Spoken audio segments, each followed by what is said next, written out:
Welcome everybody to the Adrenaline Racing League, round one of the chase. Tonight we're at the Daytona road course.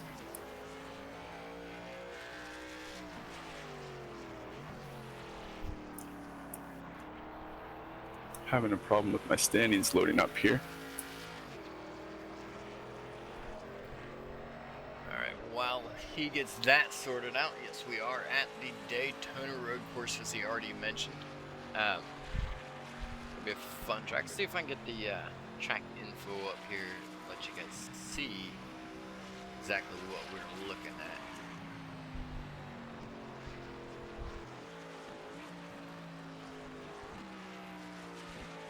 Okay, well, that's not track info, but it gives us the weather and everything. We got 79 degrees, 54% humidity, and clear. Somewhere in my overlays, I know that I have the track info though.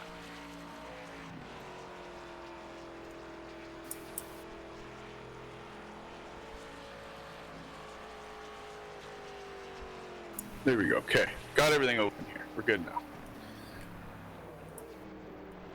A little bit of a technical issue on my end. All good.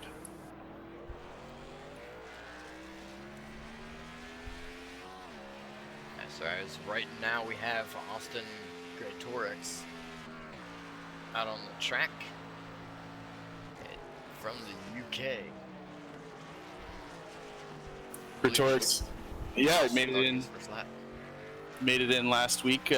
He's up in 5th right now, 13 points above the cutoff going into round 3. This will be the first round tonight. We've seen everyone last week and put on a great show.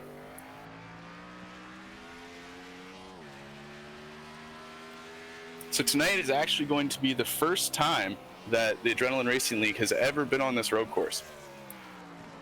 And it's tonight's the first night that I've seen this road course. Now I took some laps on it here just recently before I came into the race, just kind of checking it all out and seeing what the track is like, trying to get a little heads up. This turn right here that he's coming around right now, that is a very difficult turn. At least it was for me. These guys out here are probably gonna think I'm crazy for that. They definitely make it look easy, but it is a difficult turn to make. Yeah, I think that's one of those corners where it's you gotta go slower to go fast through, and it's hard to wrap your mind around it when you're going through it.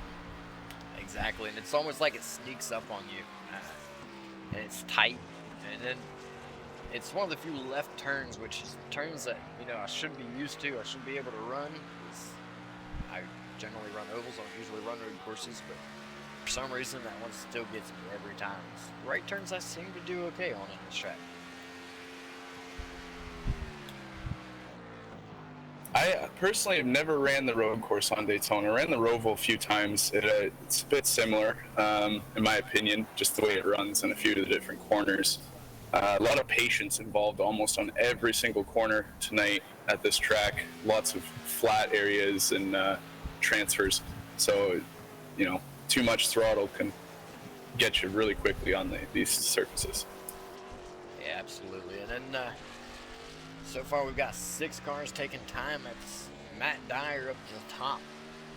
Oh, now it's also Sartaj Man up to the top, number 49. Matt Dyer, Austin Gretorix, Braxton Deweese, and we got Galvin Gretorix out on the track right now, getting loose. One of the right-hand turns. These drivers used to running left-hand turns. They used to running the ovals, and then they come out here to this race here tonight, and they got the right-hand turns. Probably going to catch a lot of drivers off guard. I know it always catches me off guard. You saw it right there as he got spun out, trying to make that right-hand turn. So it looks like... Go ahead. It looks like Sartaj Man will get the pole tonight, is it? Yeah? Yeah, Sartaj Man and number 49 starting on pole, Matt Dyer in the 88 on his outside, Austin Gretorix in the 13. Sorry, I'm getting tongue-tied tonight. In the 3rd spot was Braxton Deweese in the 27 and 4th. Eric Stamp in the 53 in 5th. Trenton jumped in the 46 in 6th. Logan Brakey in the 29 in 7th.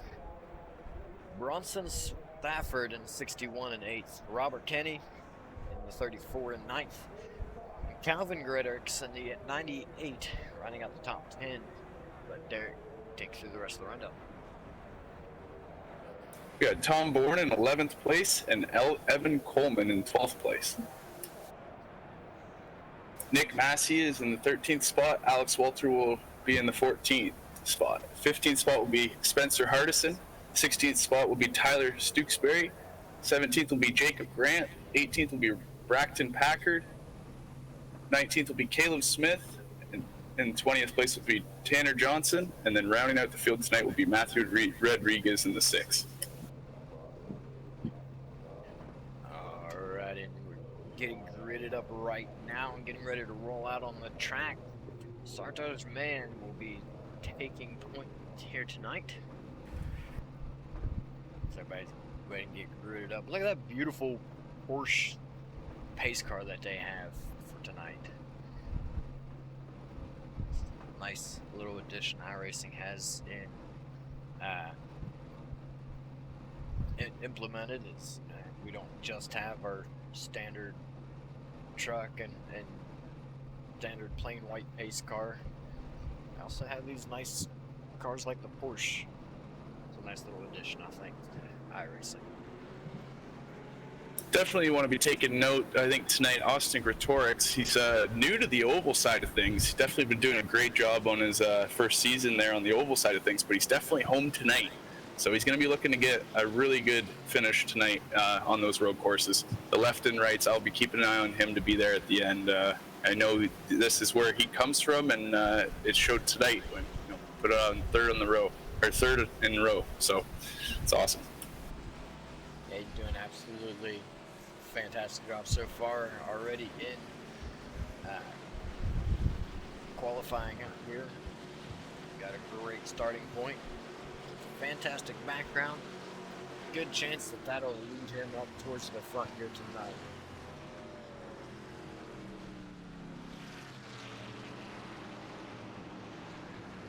Yeah, it looks like we have kind of a short pace lap here as we started on the back straightaway. So we're going to get going here right away. As you'll see, the pace car will pull off here, and these guys are going to be ready to go.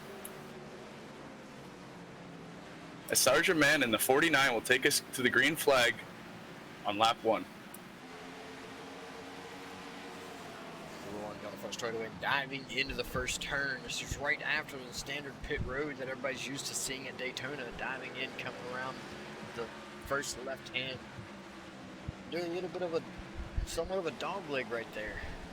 Going into another turn. I had a lot of difficulty with this one here as well. Not quite as much as I did with that last one coming back to the main track. Yeah, the first corner, like you said, we've seen it in the Xfinity series with no practice and stuff, and those guys overshooting. A lot of the time, your marker, you can't see your marker, so your marker is the guy ahead of you. So if the guy ahead of you misses his marker, well, chances are you're probably going to miss yours too. Still making it very, very tough. Right. Everybody's starting to single file out already. Closest battle we have is this one back here. The 9 car and the 29. That's going to be Evan Coleman and Logan Breakby. This driver made a pass a couple of minutes ago. Everybody else single filed out, now starting to spread out.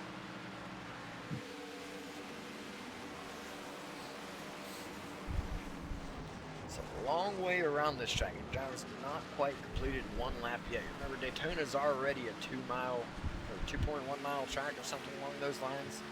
And then they add in all these twists and turns all through the infield and still run almost the entire regular Daytona Speedway, if I'm not mistaken.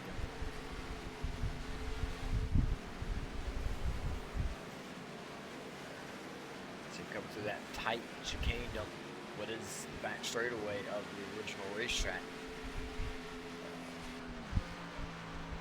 Something you don't normally see in a normal race, but then when they get out here on the road course, they put all the cones and the pylons and the rumble strips and include little, what do they call these, bus stops or something like that on that back straightaway there.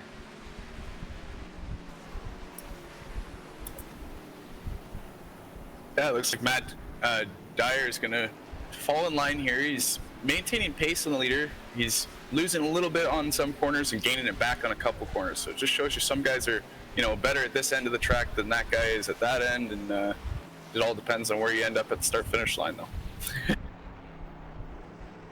Yeah, absolutely. You could be a second ahead 3 turns before, and by the 5th turn, that driver that you were second ahead could be up in front of you. Just things change so drastically at a road course. See the top 3 up here just kind of breaking away from the rest of the pack as they're all within a second of each other, and then almost 3 seconds back from the leader is Braxton Louise.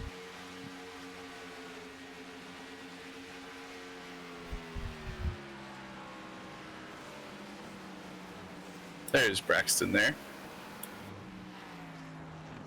Little bit behind Austin Gretorix, maintaining good pace though. Still gaining back a little bit on the leader on the exit of the bus stop there. So he's definitely got some time left in it. Could have just been stuck in traffic. It'd be interesting to see where these guys end up with their tire wear and everything. I know we don't have cautions tonight, so to say. So be interesting to see where everybody ends up on fuel strategy and different tire strategies and how they run it out tonight. And it looks like we might already be getting tires coming into play here as we see Matt Dyer, I believe it was, bobble him a little bit coming out of that last turn. Yeah, these cars, they're not hard to burn up what you have. So I wouldn't be surprised to see even some of these guys that maybe fallen back a little bit, so to say, at the start. They may end up coming back up there by the end of this run.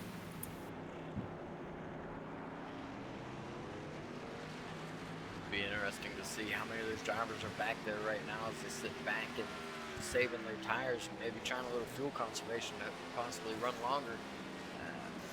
Not sure how long they can last on a tank of fuel. Don't know if they'll have to get a pit stop in, if they'll be able to make it all the way on fuel. If they can make it all the way on fuel, that'd make it really interesting for tires, I think. Yeah, I think they're going to have to make at least 1 stop, maybe 2. My guess would have to be 25 laps that they could maybe make it. We'll have to see where they end up coming in, because if they can make it to lap 25, they could probably make it on 1 stop. But if they can't, then they're going to have to find somewhere else where they can either pick up those laps in fuel by saving on the track, or they might just have to come in and top up near the end. Yeah, they very well managed. You see him right now. The leader is currently coming down the back straightaway, and he dives into this little bus stop that they have here. Coming back out and back up onto the track, coming around what is originally turn 3 and 4 of Daytona. Now this is the Daytona road course, so that's not turns 3 and 4. Matter of fact, I'm not even entirely sure how many turns there are here. We can run this view here and actually get a full count. Another one, I believe. Yeah, this is the first side of the front straightaway dog leg at Daytona, and then coming to the dog leg crossing start finish line right there. Coming around and heading down into the first turn. See him taking that long sweeping left turn.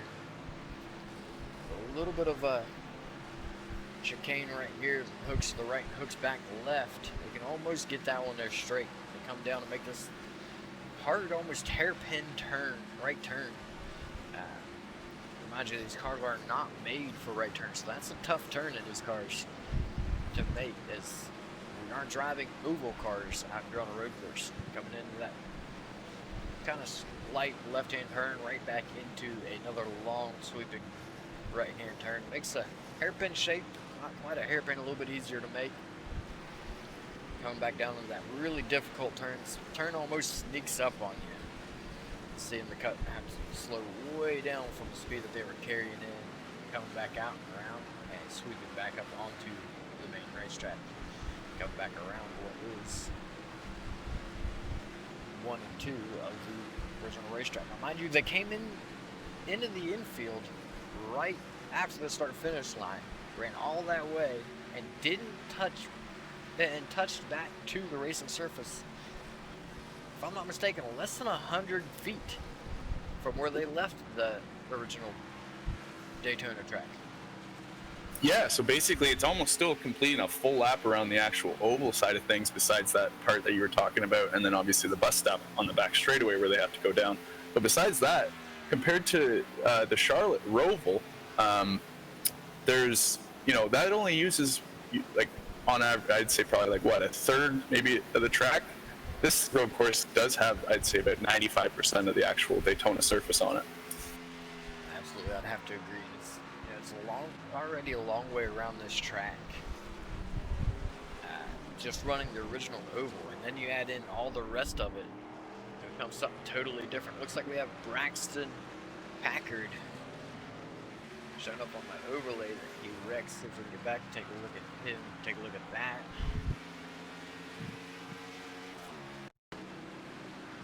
So Bronson Stafford comes into this race 34 points behind Shane Therian.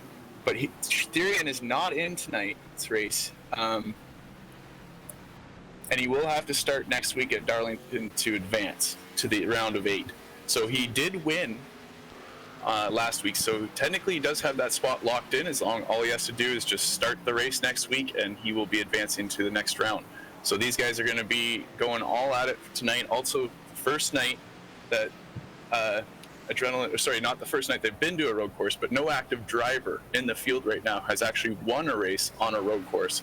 So this will be a kind of a first for everybody tonight on Adrenaline Racing League. Yeah, whoever happens to bring home the win tonight, it will be their first road course win in Adrenaline Racing career history. Yeah, it looks like Matt Dyers fell off a little bit. He's now almost 3 seconds behind. One little mistake, and that's all that takes. But I keep an eye on Austin Gretorix. He just seems extremely consistent. He's been getting right up there on most of the braking zones. Looks like he's losing a little bit of time on the actual ovals. But if you watch him in the braking zones, he kind of closes that gap.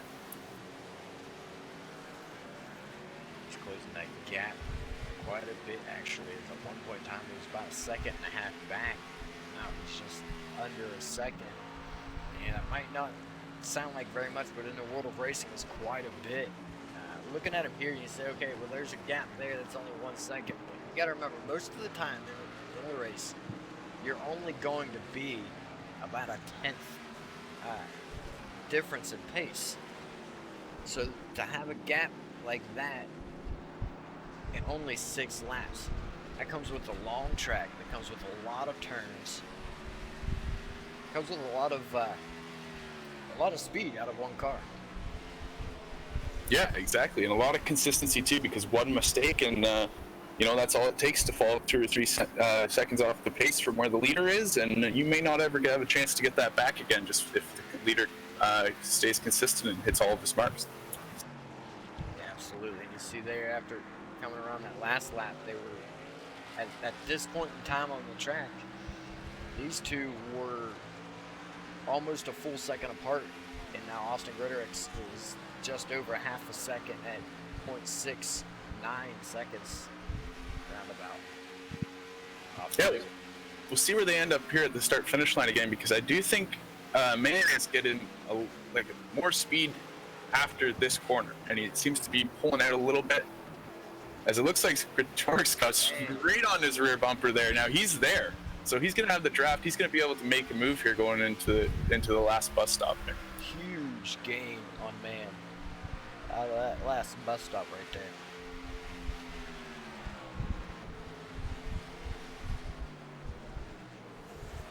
First bus stop, I should say. This one right here, man, that one is tight, and they're carrying a lot of speed around the original turns 3 and 4 of the oval to come into that as drastically as they have to slow down into that. It's almost insane to have to brake that quickly and everything still go all right. Yeah, we'll see the drivers here. You see how they hit those yellow chicane or rumble strips. Yeah. So they hit the yellow rumble strips. They're a little bit more forgiving in some spots. If you notice, once they come through that last made chicane right before the pit road entry, that one, it does not have any forgiveness to it. Those will take your whole right side off your car if you hit those. These you can kind of ride over. those are actually made more of a barrier on the track, where these are the ones that you're seeing on track now are more of an assistance for the drivers. Yeah, absolutely. What you're talking about there, the reason being that they are like that is because those ones there on the back straightaway and through the last chicane right before you come to the pit road entrance, the reason that they are like that is because those are not always there. Those are only there temporarily when they're at this track, and then they have to remove those for when there's other races at the regular track. So those right there can't always be there, otherwise drivers, when they're actually in a real race, you'll see right here, these ones, if I'm not mistaken, these ones might actually stay there because they're down there in the grass. The other ones, if they were to leave those there and still have those there, that could severely hinder, possibly injure drivers as they're running on the regular oval. I think they call them turtles, right? I believe they do call the ones that are removable turtles. Yeah, those are the ones you don't want to hit. You see these drivers, they're staying real far clear. He slightly gets into that one there, but just enough that it's still help turn the car. If you were to go up and actually ride that whole left side over top of that, that would just completely break your suspension, and you wouldn't be able to continue on at all. Yeah, absolutely. That is a very, very high grade easements here. You notice these rumble strips here on the inside of these turns are right down, almost flush with the ground, and the other ones, they look like they've got like a 5-inch raise on them.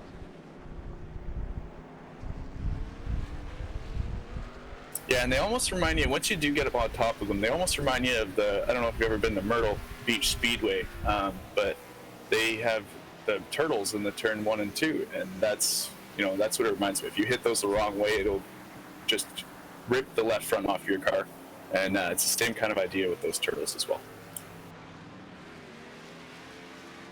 Yeah, absolutely. It could be a game changer, it could be a game winner. It all depends on how you play it, how close you are willing to get to them.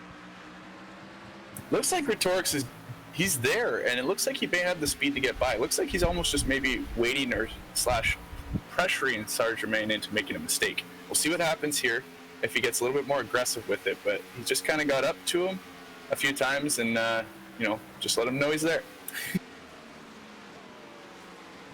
Right there, several laps, several times in a row. Just couldn't quite make it.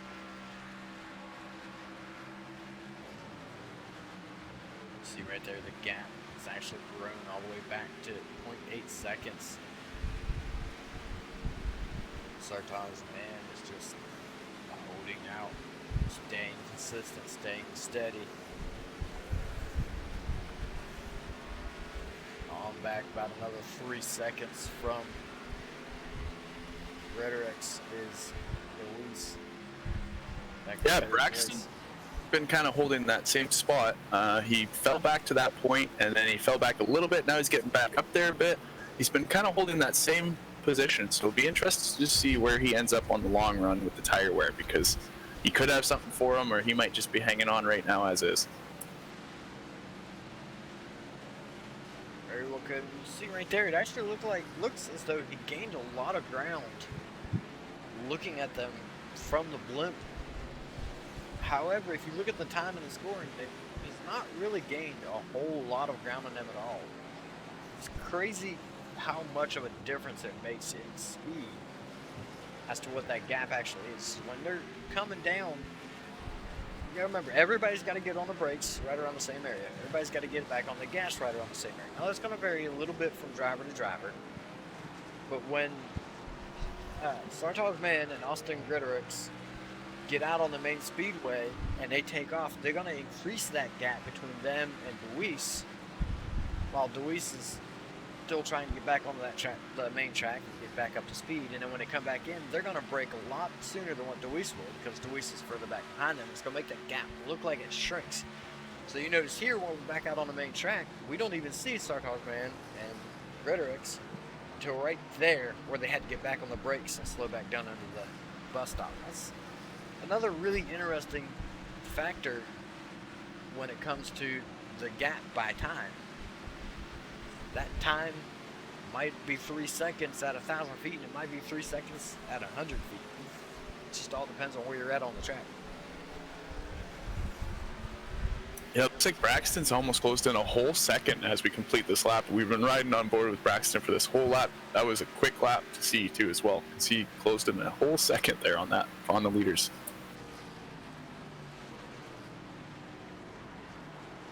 Absolutely. He's a man on a mission right now. It looks like we got a battle going on for the lead once again, as Gretorix is right on the back of Man again.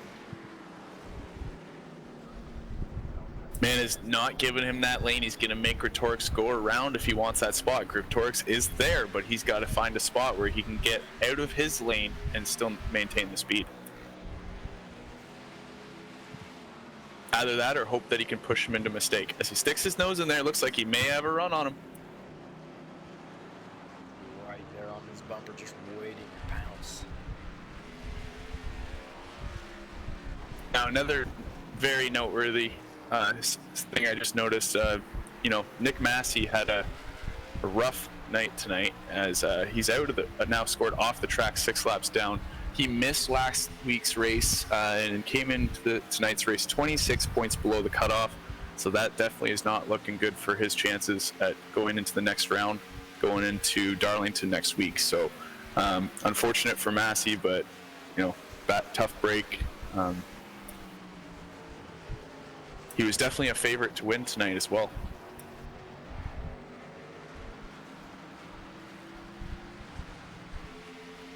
Yeah, definitely. He's a very talented driver.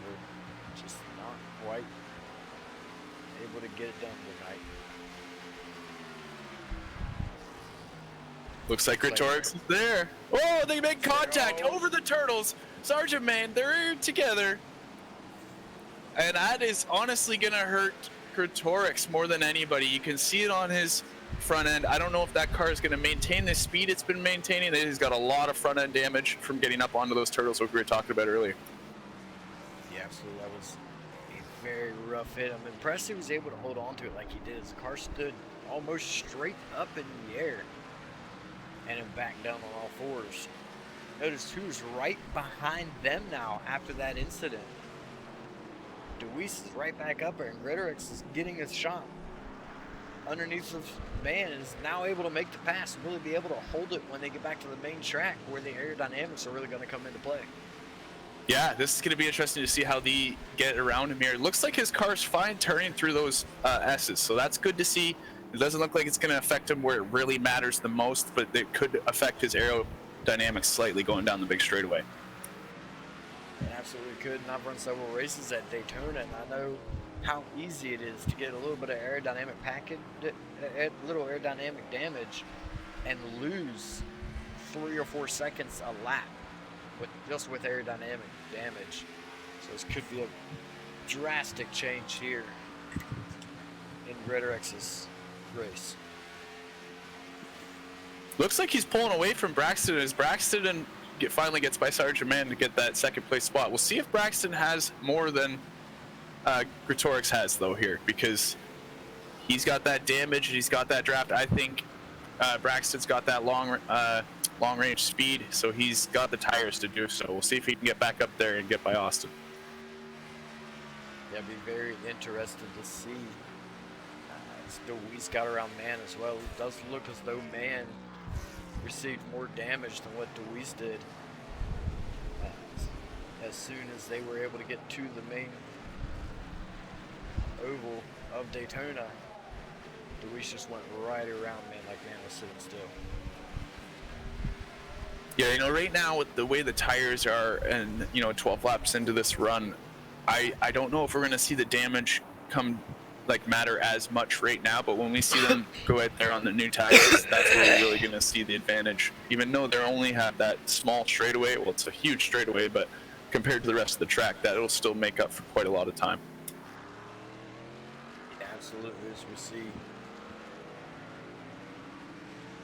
Evan Coleman in the pit road. I'm really impressed with Austin. They're getting through there and, just showing that road course side of them, able to overcome the adversity, drive that thing off the turtles, minimize his damage, and clearly still have speed in that.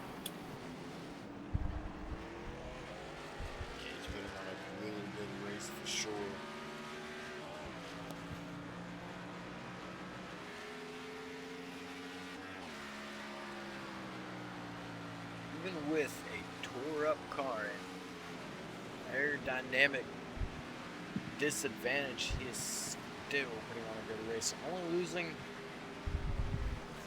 so far, only lost about a tenth on straightaway. You see there as Deweese comes into the turn, he gained 4/10 on that bus stop over Gretorix.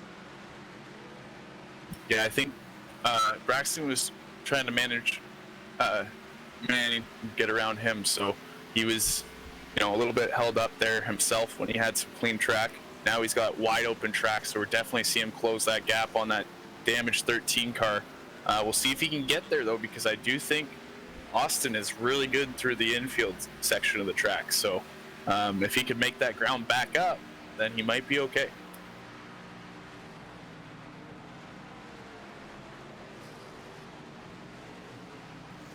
Very well made. He's still back up to a second again. So we're back into the road course. So what do you do here? Well, pit stops may be upon us here in the next few laps. With the way Gretorix has been running, I maybe just say just roll with it. I mean, it's not affected him that much. If he was to get some sheet metal bent and fixed back out and stuff like that, and the next pit stop, then it might end up costing him more than he would really get out of it if he's, 10 seconds slower on his pit stop. Yeah, absolutely. I don't think I would touch a thing on that car, even though he's got that damage on there. I don't think I would touch anything. I'd try to keep the car on the track as much as possible and lose as little time in the pits as possible. Go in, get your tires, get your fuel, get back on the track, get back out there. Yeah, looks like Braxton is gaining on him again here going down the straight. He didn't quite get as much time on the infield as he got the last lap, but he still might have enough of a buffer. We'll see how this works out. He's actually losing quite a bit of speed every single time. He's losing a lot through that bus stop. He's doing all right through the rest of it. The bus stop is really hurting him.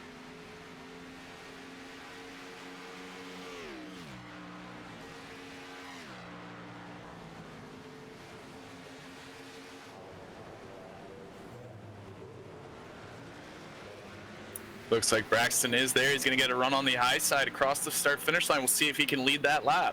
Looks like it is going to be Austin to still lead the lap, but we'll see if he can complete the pass here on the entrance to one.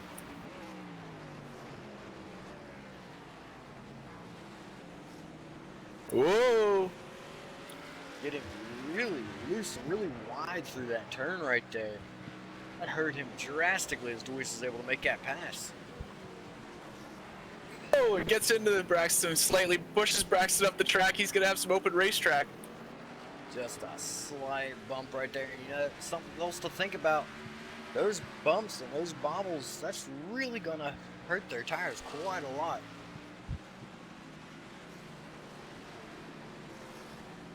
Austin knows at this point that he needs that advantage through the infield section of the track with that advantage that Braxton is getting down the straightaways. Braxton is there.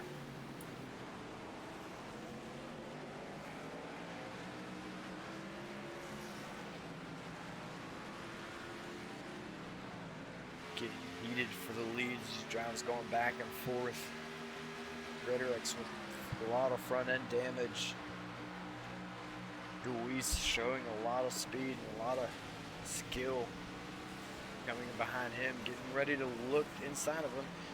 Watch, he's going to look to the right. Just didn't quite have it coming through the bus stop right there.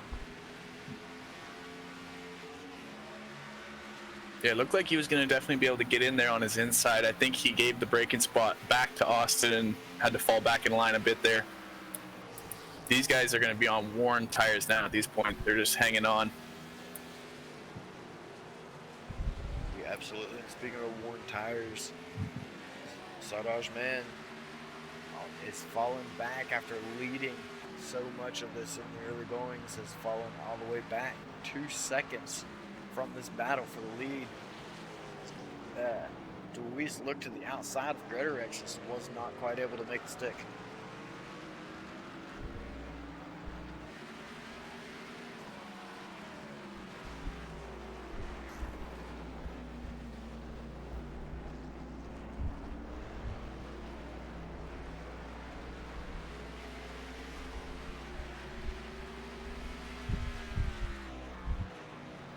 Now, another noteworthy mention is Tom Bourne in the 14th place right now, 54 car.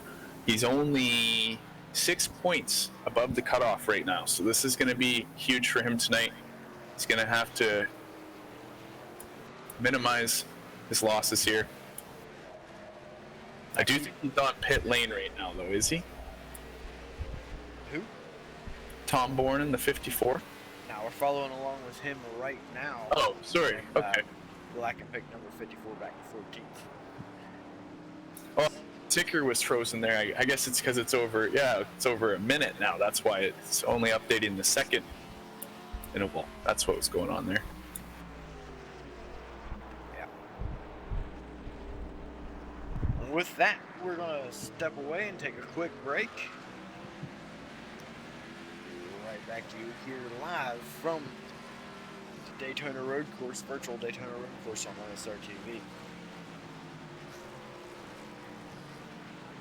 We're based out of West Monroe, Louisiana. We do custom T-shirts, racing. We'll do any shirt. We'll do schools, churches, fundraisers. We do a ton of event shirts, as you can see on our board here, all around our banner. Personalized. I mean, we'll do anything. It doesn't matter to us. We got the custom rugs. We use all the, top quality shirts, inks and everything. Hoodies, hats. We do embroidered hats, embroidered shirts. Just you can call us for anything. We do offer the bag and fold, to where you can receive them and they're already labeled and tagged and bagged, ready to give out to your customer and stuff. So you just call us and just tell us, hey, this is what we're looking at doing, and if we're going to put the car on there, it is 125 quantity minimum. If it's without the car, it's 60 quantity minimum. That's strictly on the racing stuff.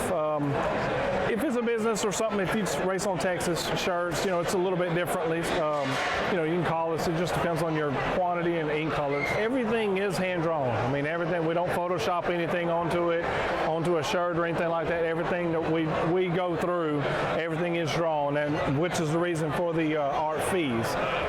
We do have several graphic artists that draw for us, and they're really good. So what we do is on any package that you do, we can mix and match. We can do any colors. You can do purple, red, blue, green, and do the rest black. It doesn't matter to us. With your design on there, we can do hoodies. We can do hoodies, long sleeve shirts, t-shirts, tank tops. It doesn't matter. I mean, it's almost limitless what you can do, and you can put all that together in that package to make that minimum requirements. They can call us 318-278-7191, or they can email us at bulletprooftees at yahoo.com, or they can go to the website bulletprooftees.com.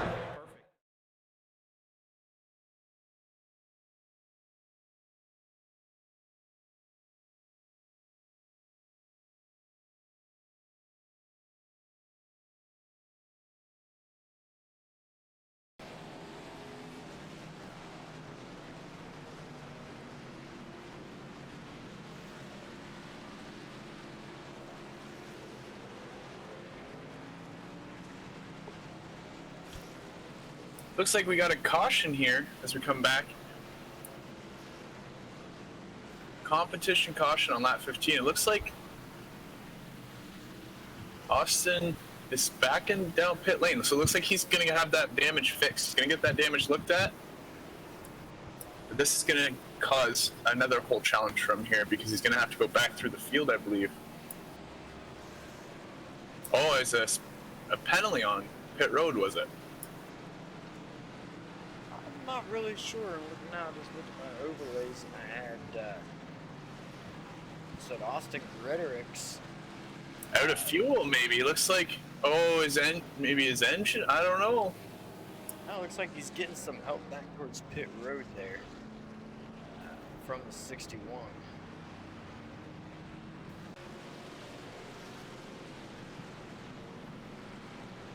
He's down pit road right now. Still on pit lane right now. I almost wonder if maybe his engine blew up, or if there's something going on in that thing.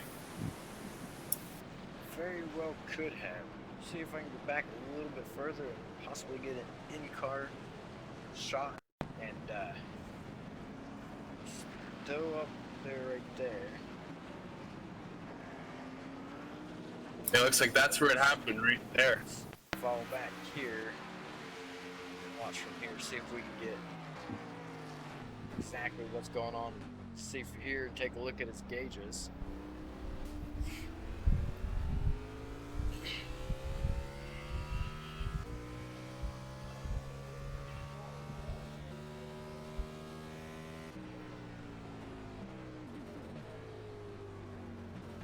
Just see him coming to the turn. Everything looks to be okay so far. It looks as though he ran out of fuel. You notice everything on there went to 0 except for his RPMs, and he's just spitting and sputtering. Looks like it was just in the nick of time, too. The pace car was actually already rolling out when that happened. Yeah, it's interesting.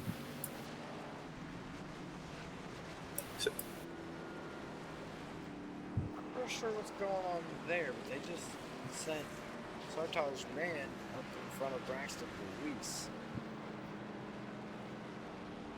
Giving Sartar's man the lead.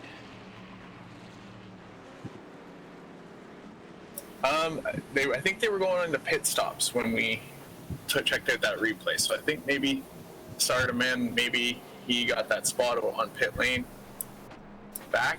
I'm not sure.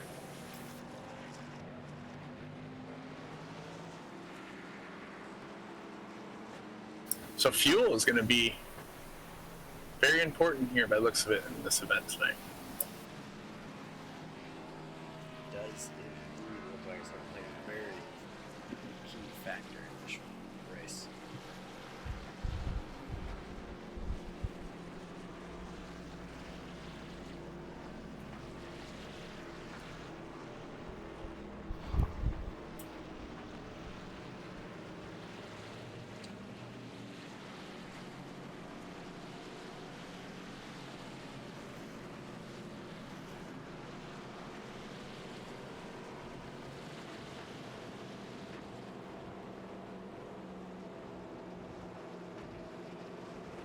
Looks like the pace lights are still on, so we're going to go a couple more laps here. We'll see if they double up here at the line. It looks as though we're going to go at least one more lap around. With that, we're going to go ahead and throw it back to another commercial break. As they pace around and get things sorted out and get ready to go back racing.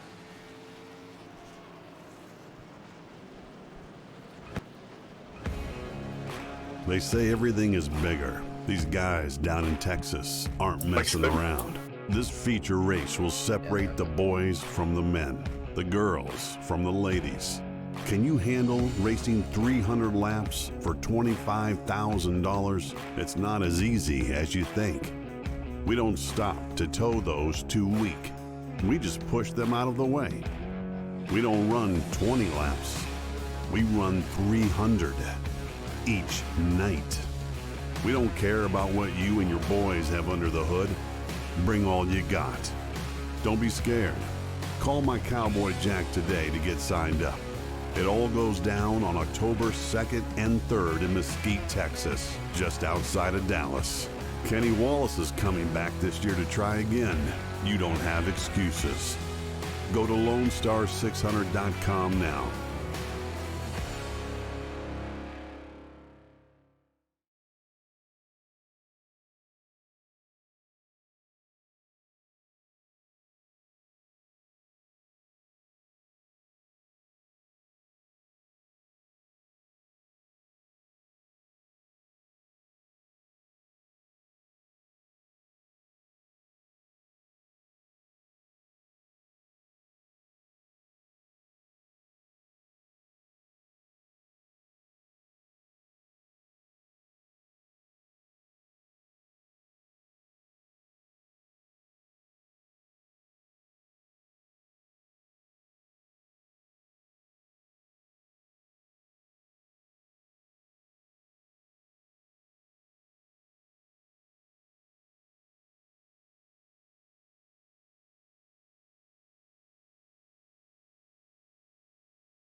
Here we go. Lights are off on the pace car. Sarda Man is going to be taking Braxton DeWeese back to the green flag here. See the pace car. Oh, yeah, still on the bus stop here. Thought that was the last chicane. It's easy to get confused of where you are on track with this track being so big in the way it is, hey? Yeah, it for sure is. Sweeps the way around, then we got two dog legs, almost, they're not dog legs, bus stops, almost back to back on the front straightaway, and as soon as you come around the track on the front straightaway, kind of catches you off guard sometimes when you're sitting there watching, trying to figure out which one is which until you get a close look at it.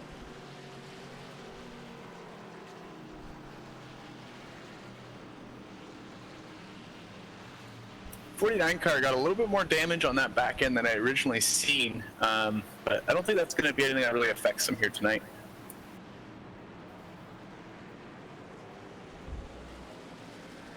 As the pace car pulls off, and just like that, he's going to get going and waste no time leading them back to green.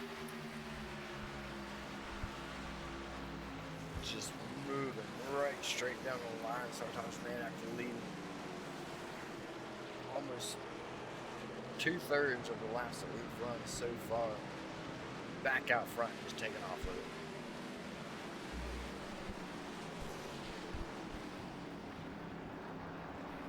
Gretorik's out of fuel on the last stop. He's scored back in 16th place, so he's going to have a lot of work cut out for him here tonight to get back up there and get that position that he's looking for tonight's race.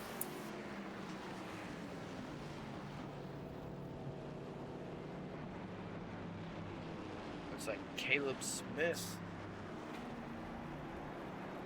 involved in a little Caleb Smith and 61 of Bronson Stafford. Bronson Stafford lost the whole front of his car in that 61.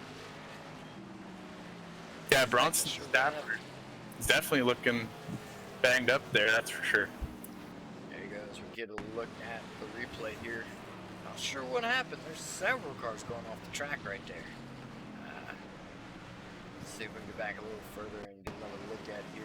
Yeah, they're still off the track right there.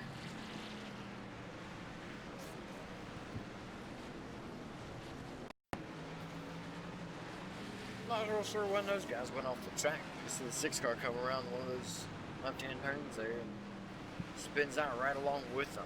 Looks like drivers struggling with that section of the track right there. A lot of drivers off course through that section of the track. Is then you see the 13 car. That is going to bring out their yellow.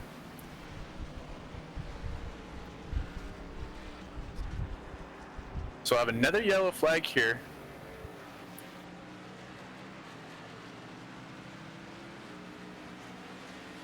There was a lot of cars involved in that wreck and a lot of big name players as well.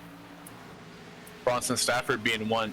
He's 34 points right now above the cutoff point, second in points. So tonight, you know, it's going to be looking to get as much as he can back here tonight, or that's going to make everything a little bit more challenging going into Darlington than he'd hoped for.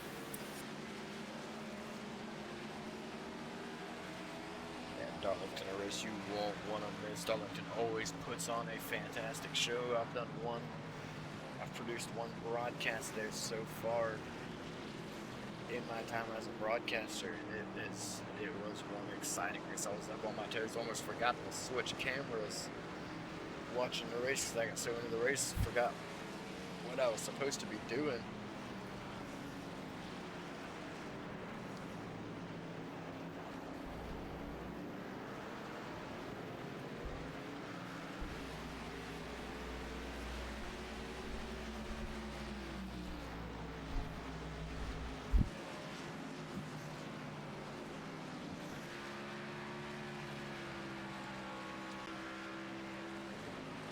We're still trying to get caught up to the pace car. Sometimes, depending on where the caution comes out, it takes them quite a while to get caught up to the pace car.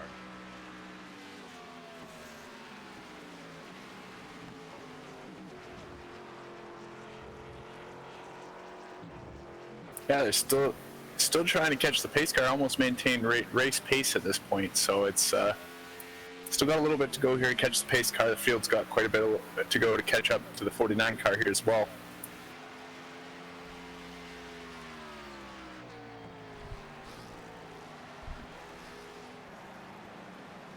So you see the pace car there at start-finish line right now.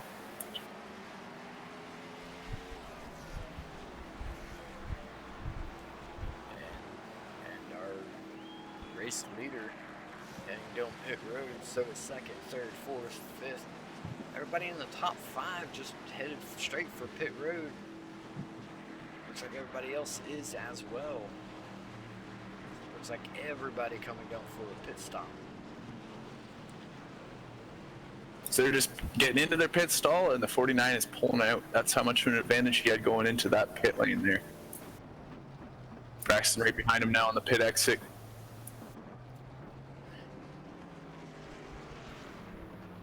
Alex Walter being scored in the second place spot right now.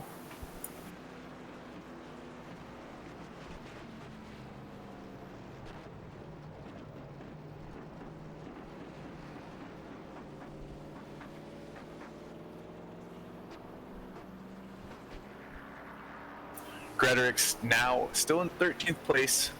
Looked like he was maybe behind the pace a little bit when he came into frame on the replay of that last wreck. So he'll have a better chance here getting through the field when he actually is able to start with the field, not half the track behind when they get going green. So definitely have to keep an eye on that 13 car when we get this restart.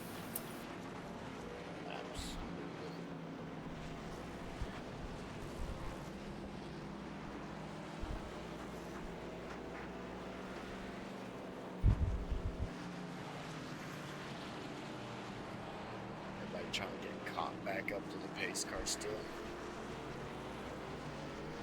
Yeah, we seen it there a couple laps ago when they were running under caution. The pace car really maintains quite a bit of speed through that infield section of the track, and that Porsche can really get through there a little bit better than some of these left-hand chassis can. So you really see that on the rights, and pace speed through some of the middle of those corners. They're holding the same speed that they would be at race pace. So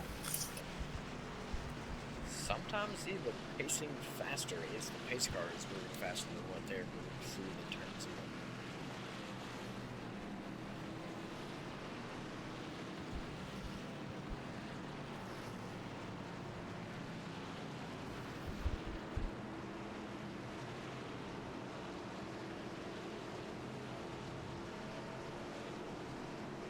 Looks like everybody is caught back up. Don't see anybody drop into the back, so it looks like everybody got through there with a good cycle of pit stops, no penalties.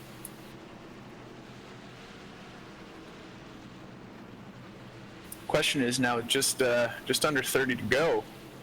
How are they going to be able to split this up? They should be able to maybe make this on one stop now.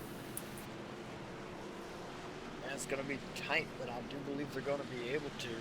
Well, I don't know. They might be running a limited amount of fuel as well. If you remember correctly, Grederick's ran out of fuel in early stages of this race. So I'd say they've got at least one more pit stop ahead of them. I wouldn't be surprised to see maybe a couple guys come back in here and top up. Maybe some guys near the back half of the field just top up on fuel.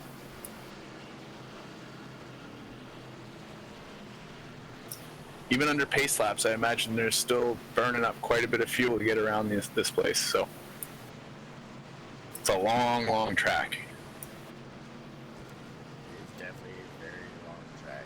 Got one more time around, it looks like.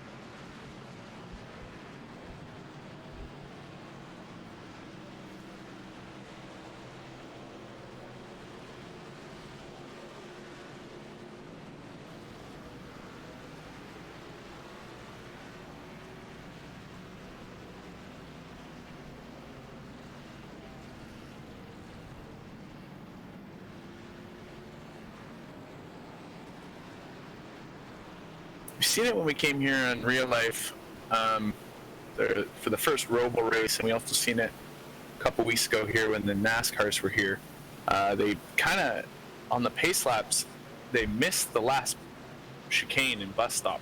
It allows everybody to get through that restart zone and gives everybody a nice clean restart at it. On the sim, they don't get that option there.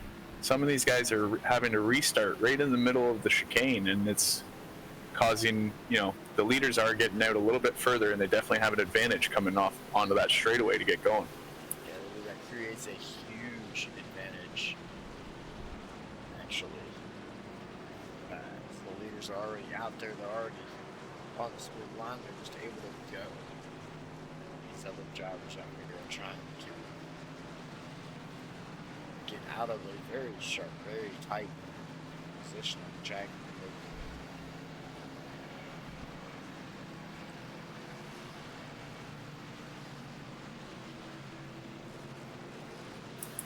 The 13 car now being scored in 10th place. Made a couple spots up there with a couple cycles.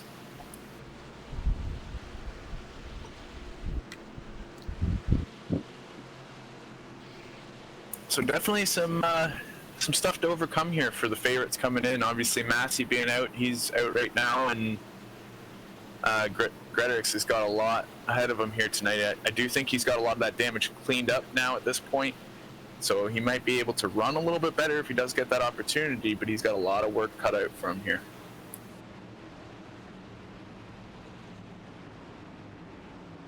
This definitely does. Correctly, Sartog Man had Deweese on his tails prior to his cautions coming out.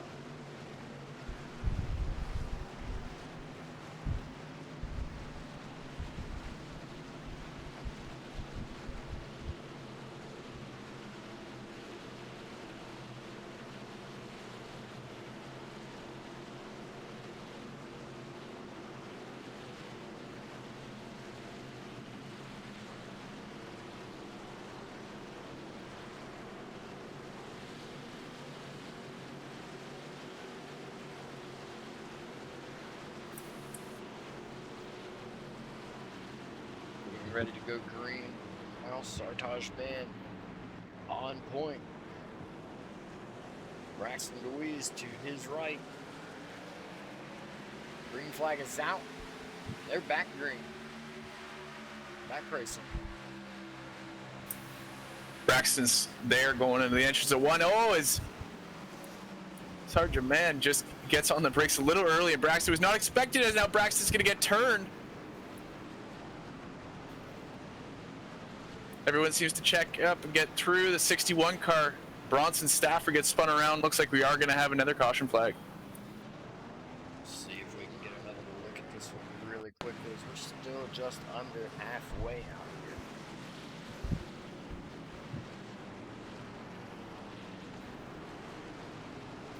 Actually, don't quite catch the start of it. Maybe. Okay, let's try this one. Here it is. Braxton Louise going into the turn. See the smokers. Looks like he locked up his brakes as he was way higher than he wanted to be. And the 63 on his inside just had nowhere to go. The 53 on his inside, that's Eric Stamp. Not really anywhere to go. Just gets into the backup, creating a little bit of mayhem, a little bit of chaos right during that turn.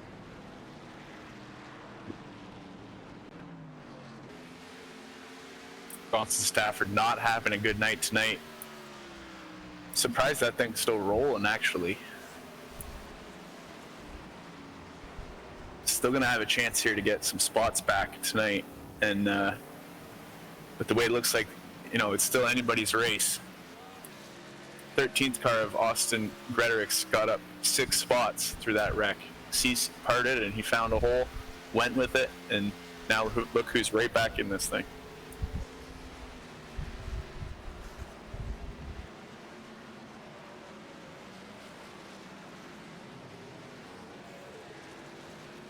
Spot from where he started, Austin Gretarix up to 4th once again. Gonna take a quick break. Long way around this track. We will be back to see you in just a minute.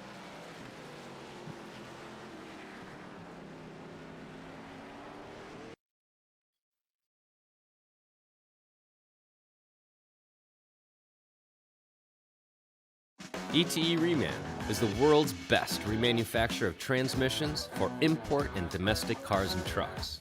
Based in Milwaukee, Wisconsin, our customers are repair shops, auto parts stores, dealerships, and distributors.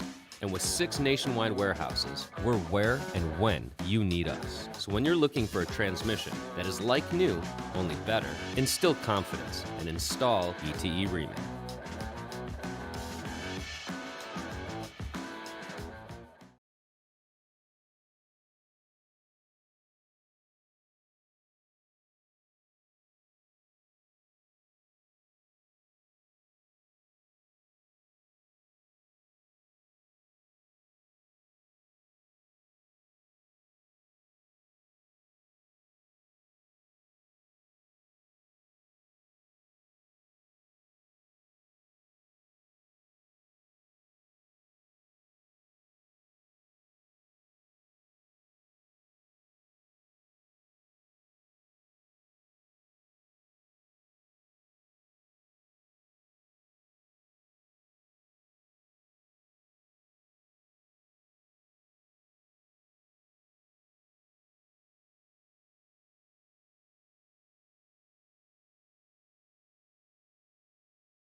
They say everything is bigger. These guys down in Texas aren't messing around. This feature race will separate the boys from the men, the girls from the ladies. Can you handle racing 300 laps for $25,000? It's not as easy as you think. We don't stop to tow those too weak. We just push them out of the way. We don't run 20 laps. We run 300 each night. We don't care about what you and your boys have under the hood. Bring all you got. Don't be scared. Call my Cowboy Jack today to get signed up. It all goes down on October 2nd and 3rd in Mesquite, Texas, just outside of Dallas. Kenny Wallace is coming back this year to try again. You don't have excuses. Go to LoneStar600.com now.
We're based out of West Monroe, Louisiana. We do custom T-shirts, racing.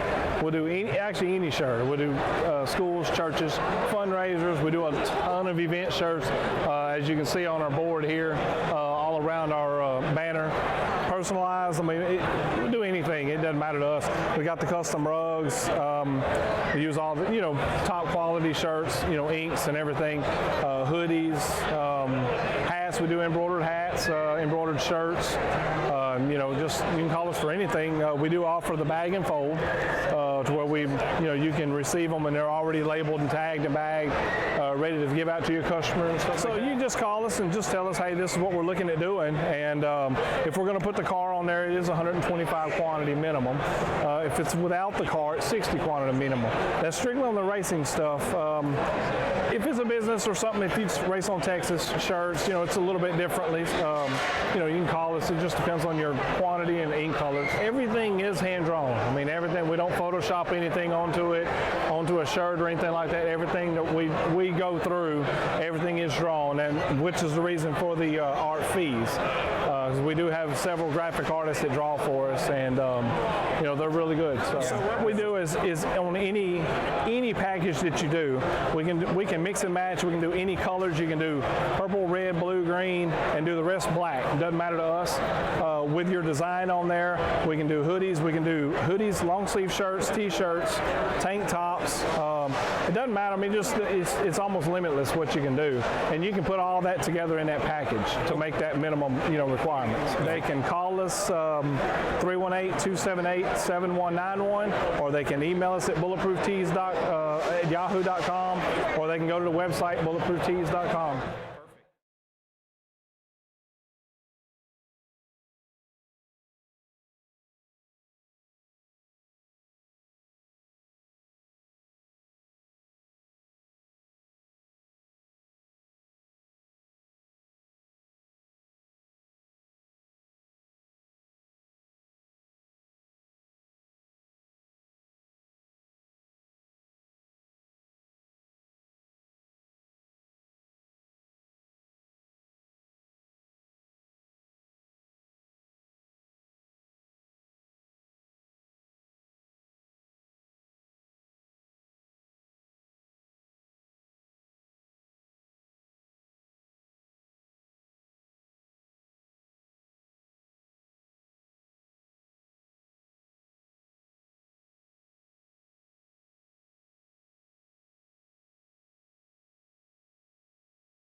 And we're back here as the lights are off on the pace car.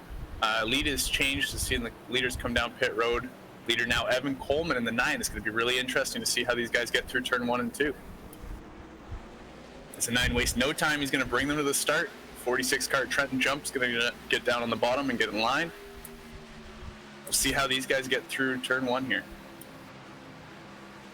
Lots of pressure from behind from the leaders. 49 all the way up there. Absolutely, you got the 49 of Sardoff man back up in the 3rd. Name we haven't really seen much on him tonight. It's Tyler Stuckbury. He's up to 5th now as he just got passed by the 13 car of Austin Gretorix.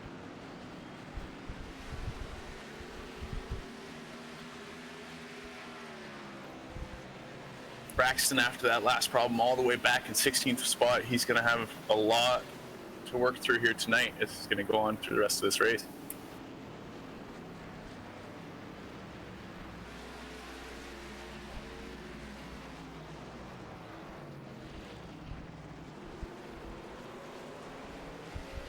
Whoa! Tyler Stuxbury in the 19 gets around. Looks like no caution. Looks like he's going to have some room here to get going again. Trying to wait patiently on the other drivers to get by him. He's got it. Looks like he's got it going. Yep. Tough break. He had moved all the way up into 5th place. Started in 16th and was running 5th. Had a great run going for him. Was Trenton Jump. Moves to the inside in the main oval of the track, taking the lead back. Yeah, Trenton Jump, your third place points going into this race, so it's going to be big for him tonight. If he can maintain that spot, he will probably take over the points lead of those drivers for going into next weekend at Darlington as we get to the end of that cutoff. Looks like Sardaman will get the lead back here as Gretorix will follow him by on the bottom. It looks like they have some lap traffic to work through here. Or sorry, that's still Trenton out front, my bad. I thought they were getting around Trenton there as Evan.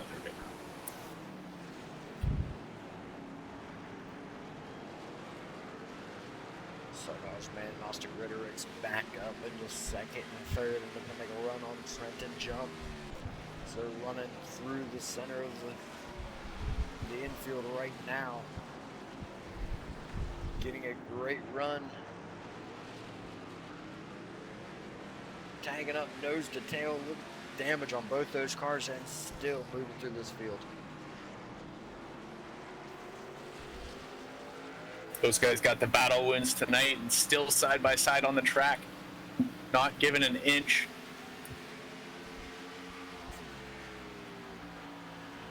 As we've seen all night, it seems like Gretorix is, he's so good through the infield, so good through that flat part of the track, and then we get it onto that oval.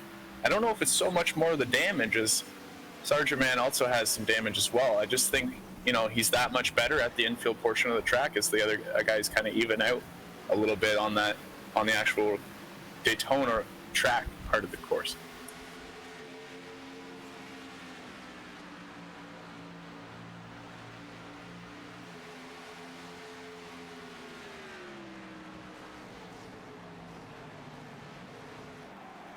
Trent jumping that 46 has looked really good with clean air in front.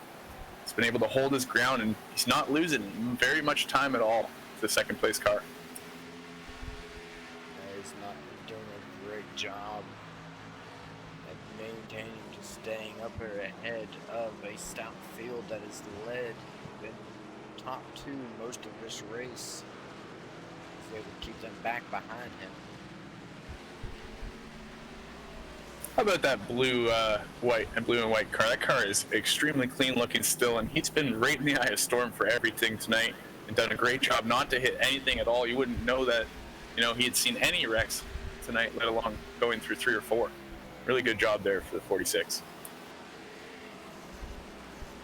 Absolutely, for sure. He's up there. Not Looks holding like him off a much, and he got a little wide right there. Sartaj Man was able to get a look under him, but was not able to make it stick. Yeah, it looks like the 46 is very hard on the brakes, just trying to do anything he can to keep these guys off. These guys are extremely smooth, and they've hit all their marks all night long. So this will be interesting to see as Trent is doing everything he can to keep those two back.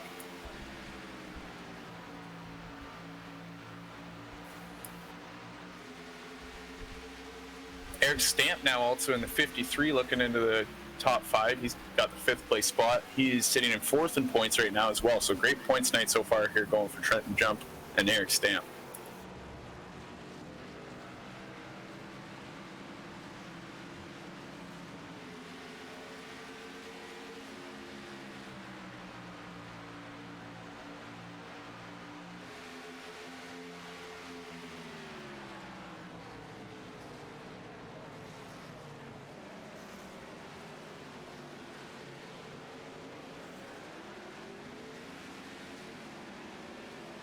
Got a big wobble there from Trenton Jump.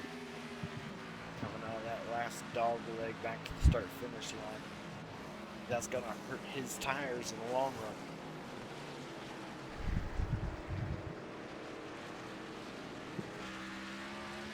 run. Yeah, we'll have to see where these guys end up. We did see Austin on that long run with the damage at the start of this run before the caution that we've seen on lap 15. He definitely had that long range speed and or that long run speed, and let's see if he's still going to be there here when these tires get old.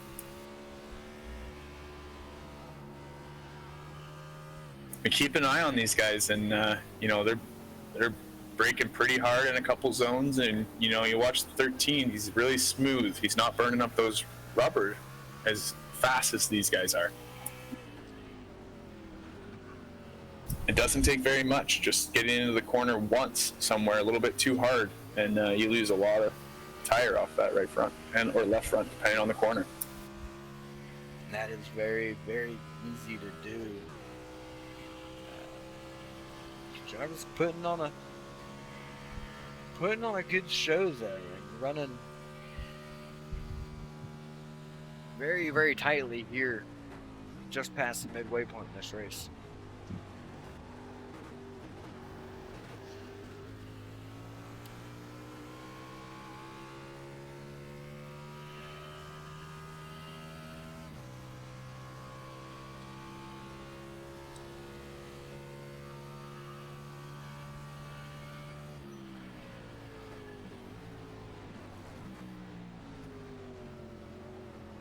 So we're on board here, the second place car, number 49, Sartor Man.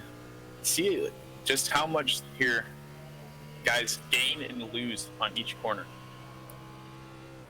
As it looks like the 46 car, Trent Jump, got through that section really well, as Sartor Man has been doing really well getting through the turn 1 tonight. Seems to gain back all that time that he lost on that last corner in this one.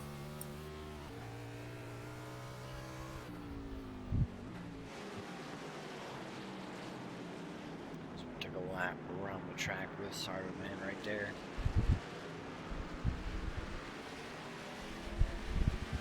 Showing quite a bit of talent coming around this track. Mind you, he's one of the few cars that got damaged and one of the few cars that's up in the front.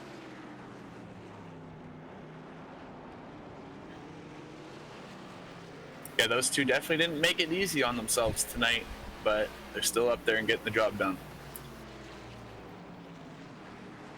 Tell you what, they gave us a pretty exciting show, though, even though they didn't make it easy on each other, and definitely didn't do each other any favors. They definitely are giving us an interesting show. Yeah, that's for sure, and I bet Grederick's heartbeat was skyrocketing through the roof there for a few laps. Didn't know if how much damage his car had on it, whether or not it would be really gonna affect him going on. And it looks like they did what they needed to do. They got that front end all straightened out, and that thing still has a lot of speed in it, so he's still going to be there. I expect him to be there up by the end of this run as the tires start to wear out a little bit.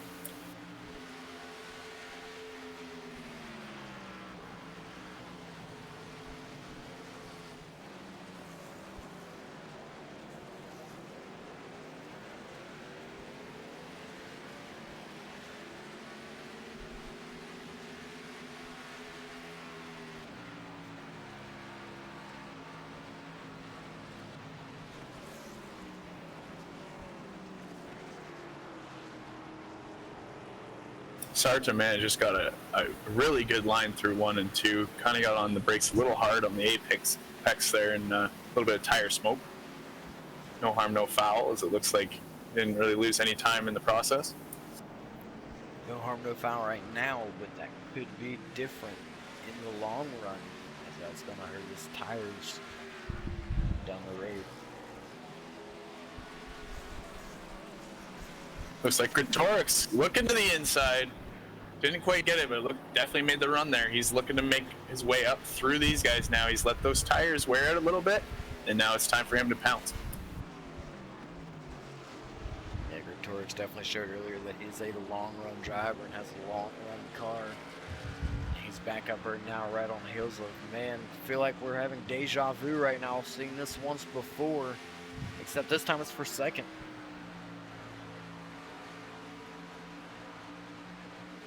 Sartor Man's going to get in line, get off the gas, and let Gretorix take that spot going into the bus stop here. He doesn't want any part of what they had going on earlier. I don't blame him. Definitely a smart thing to do at this moment in time. And he's going to get back in line and try to see if he can save something there. Because he knows Gretorix has got something on those long runs. But then again, like we were mentioning earlier, Trenton Jump does not have a scratch on that car. So that may be the difference maker here as this race goes on.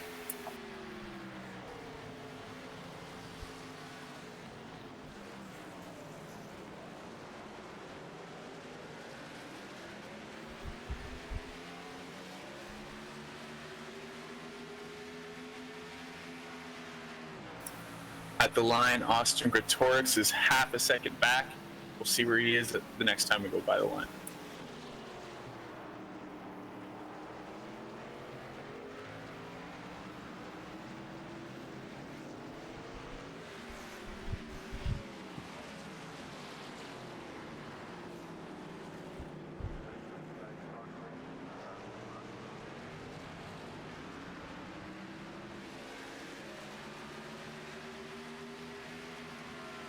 Top 5 right now is Trenton Jump, Austin Gretorix, Sardo Man, Matt Dyer, Evan Coleman, rounding up top 5. Putting on a good run is Trenton Jump, Austin Gretorix, and Sardo Man as they are running off from the rest of the field. Let's see if we can get a quick glimpse of the drivers further back behind them at some point in time here and see just what this gap looks like.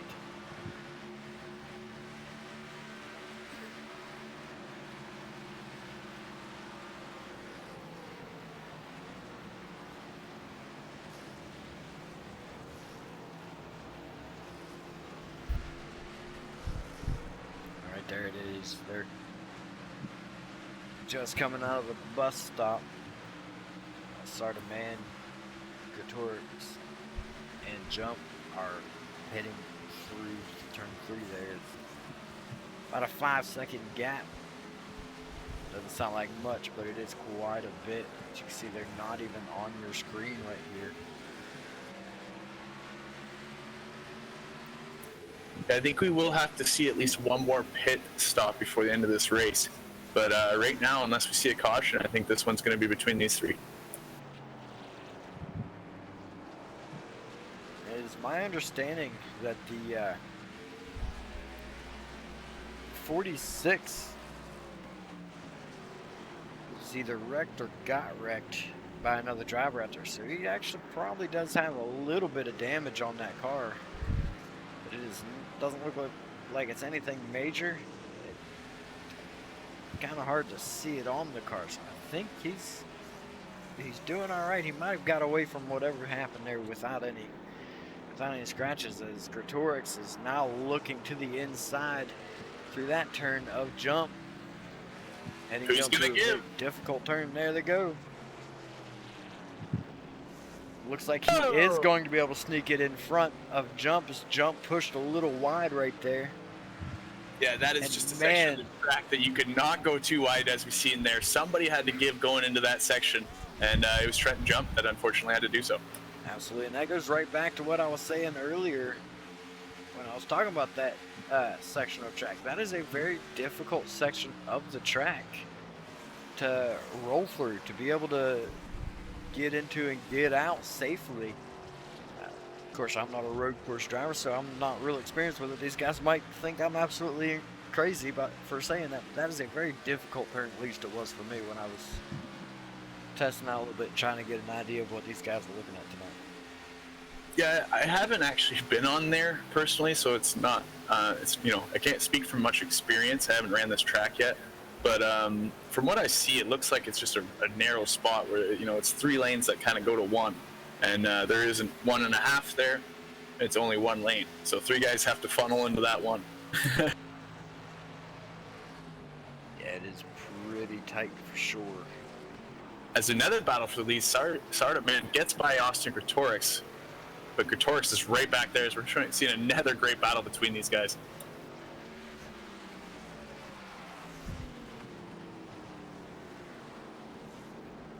Almost makes you wonder if maybe Sarda Man got back in line and said, "Okay, Austin, what are you doing? What are you doing here to, keep those tires on the thing?"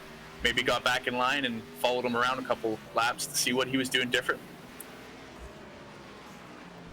He very well could have. It's difficult to say exactly without being there.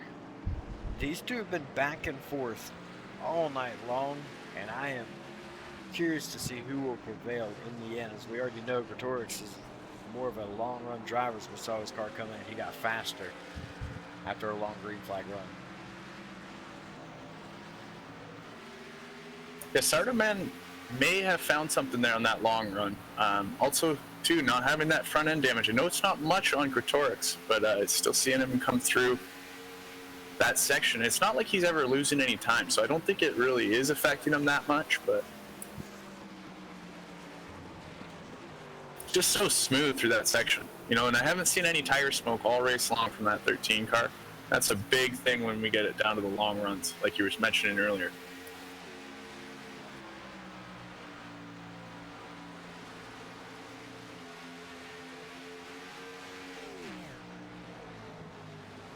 So he's going to get the lead now going into the last chicane.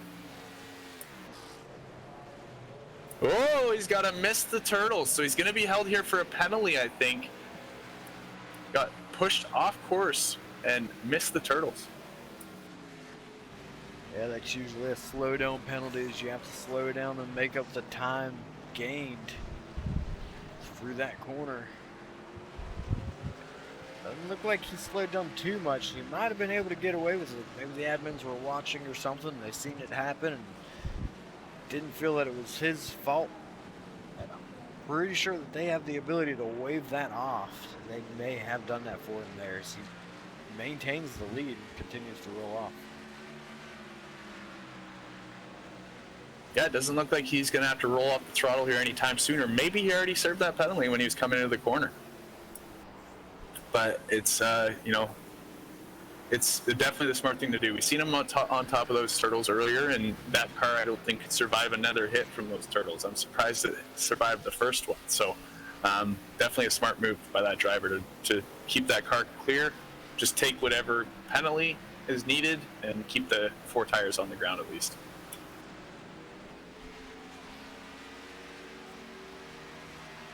Now he's actually stretched out to a almost 0.4 of a second lead here over Sardaman. So these are those crucial laps that we've seen in that first run where Gretorix really started to flex his muscle and show what he had on the long run. And I think we're about to see that here soon if Sardaman can't stay with him through the bus stop. So Gretorix, Sardaman, Jump, Eric Stamp, Robert Kenny. Your top 5. It looks like Gretorix is really starting to slowly but surely pull away from Sardaman. I mentioned earlier Sardaman might be able to in the long run have something for him. Gretorix going down towards pit road.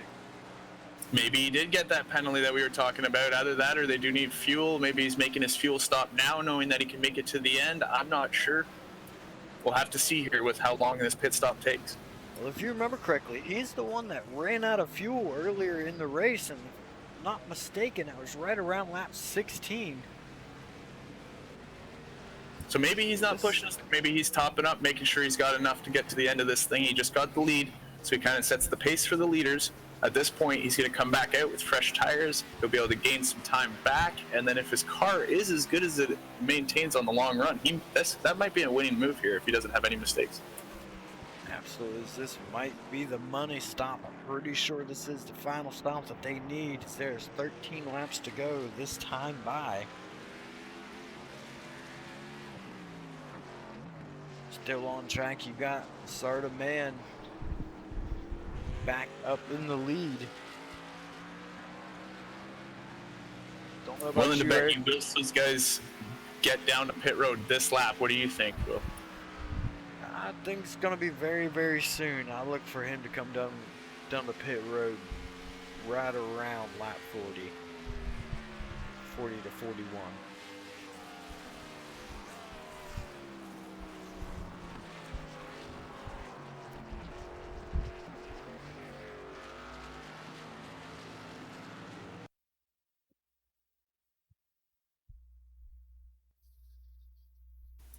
Gretorix now being scored 1.10 seconds back. So I don't know, maybe he did have a penalty on that one.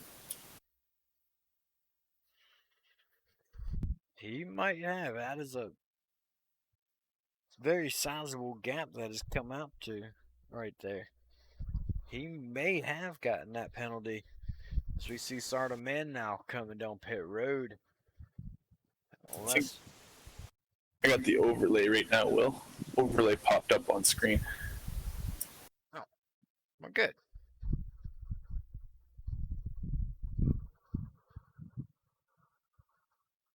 Or like the stream starting soon popped up. Oh. I'm not really sure what happened there. There we go. All right, sorry about that. Must have bumped my hotkey on my keyboard there and didn't realize it.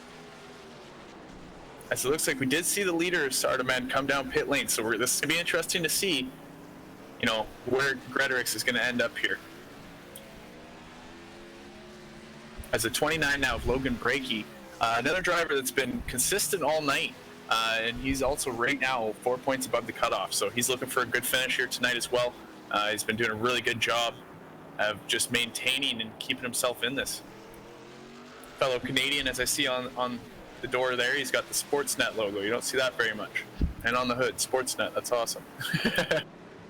Canadian Sports Network channel there. Well, do have that. Somewhere here, I think I have.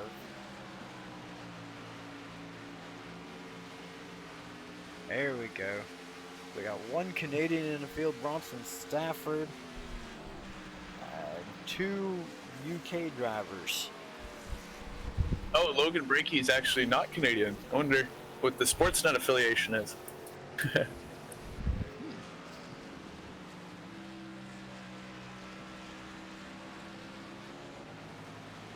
real sure.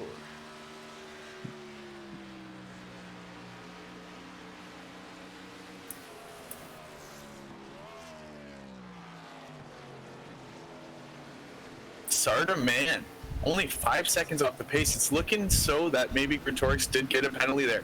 That's going to be absolutely devastating for the 13 car. He's going to need a caution now to get back in this thing. There's no way he's going to be able to make up that time. Yeah, quite a long ways back. Nearly 40 seconds, but he is quickly gaining. If you notice, it's a tenth at a time. Very, very quickly gaining on the lead pack, on the leaders up there. He might still have a chance, and if those guys still have to pit, he has a very strong chance, I think. We've seen Sardaman come down pit lane there last lap. If he just topped up, he may not have taken tires. So maybe he didn't take tires, he just topped up on fuel. The ticker is showing pretty even, though. I'd expect Gretorix to be gaining a little bit more time than he is right now, if that was the case. So I'm thinking that Austin Gretorix must have had to serve a weight penalty on pit lane.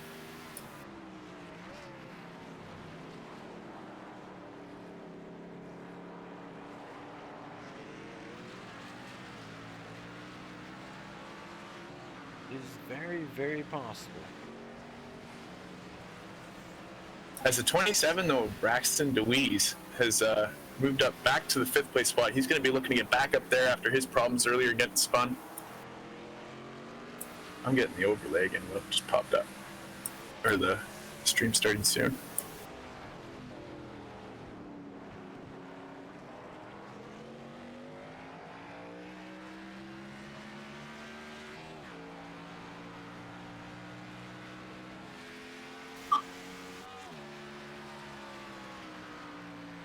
That is a very hot key. Just have to touch your keyboard. You don't have to touch a button. That's awesome.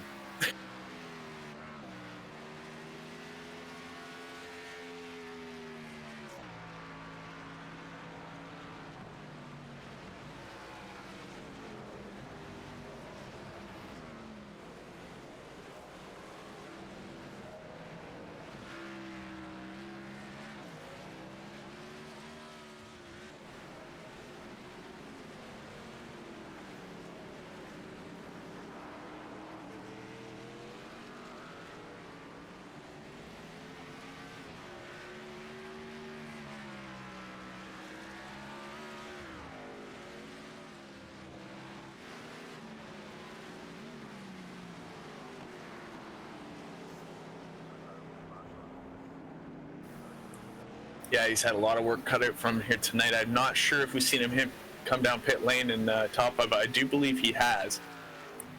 So they should be good to go the rest of the way and make it to the end.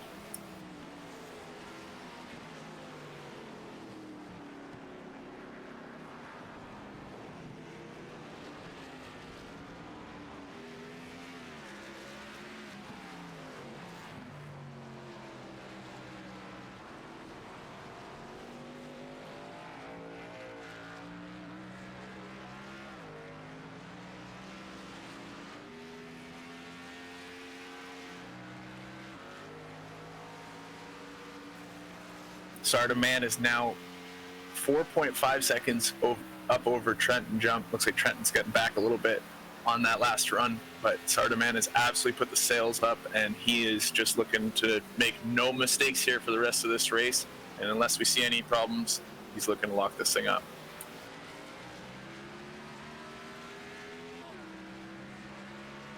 Sardaman comes into this race 4 points below the cutoff, so he's going to be breathing very easy going into next week if he can get this win here today. He's going to be going in next week with a whole different attitude than I'm sure he was expecting.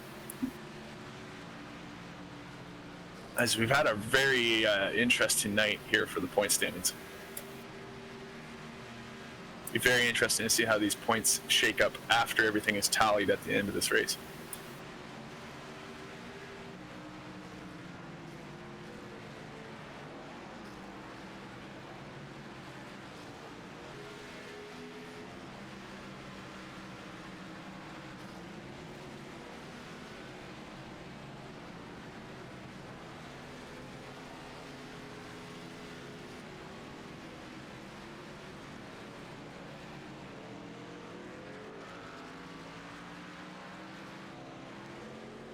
Yeah, at the point now where I think almost every car on racetrack has got some sort of damage.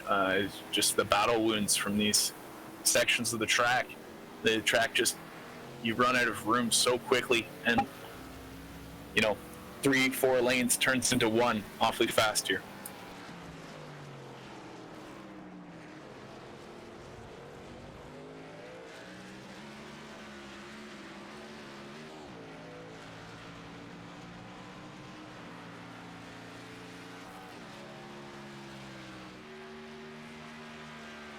Back to the leader, Sardaman comes off of, I believe, his turn 4 and into the final chicane as he's going to come around to lead lap 42 of 50.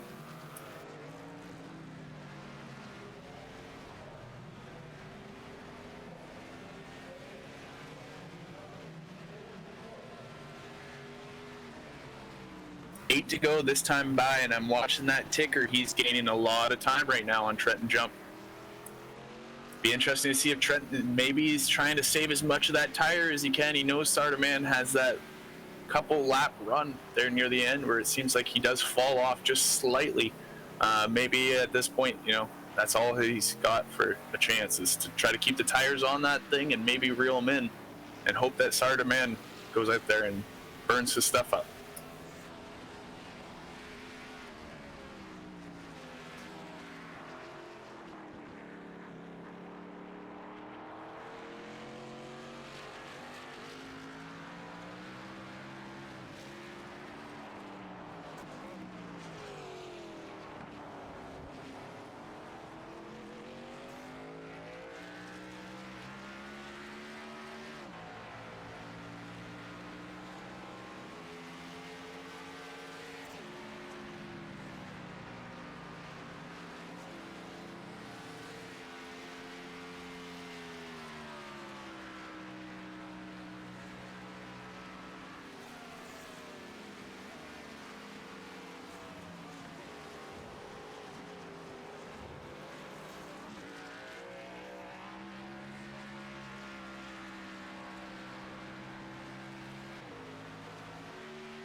How about that, eh? Fellow dirt driver, Will, kind of our worlds kind of combining here lately over the last couple of weeks. you've been running a lot of stuff with me over on the asphalt side of things, and you've been teaching me how to get around on the dirt side of things. A little bit of a trade-off we've had going there over the last couple of weeks, and I'm definitely liking the dirt thing. It's a new challenge for me, and I'm really enjoying it. But as you're saying, later on tonight, the World of Outlaws event, it's going to be interesting. I'm really looking to put on a decent show. It will be my first dirt event, so that'll be interesting later on tonight on LSR TV.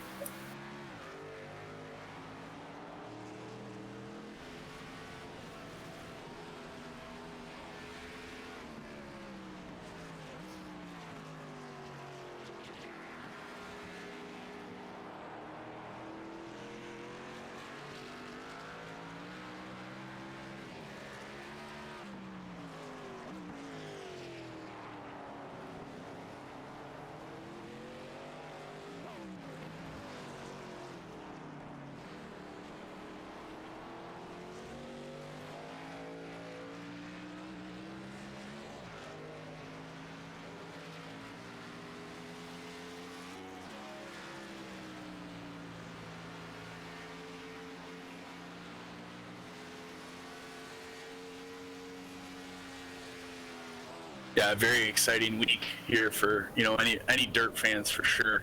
Good week for you on.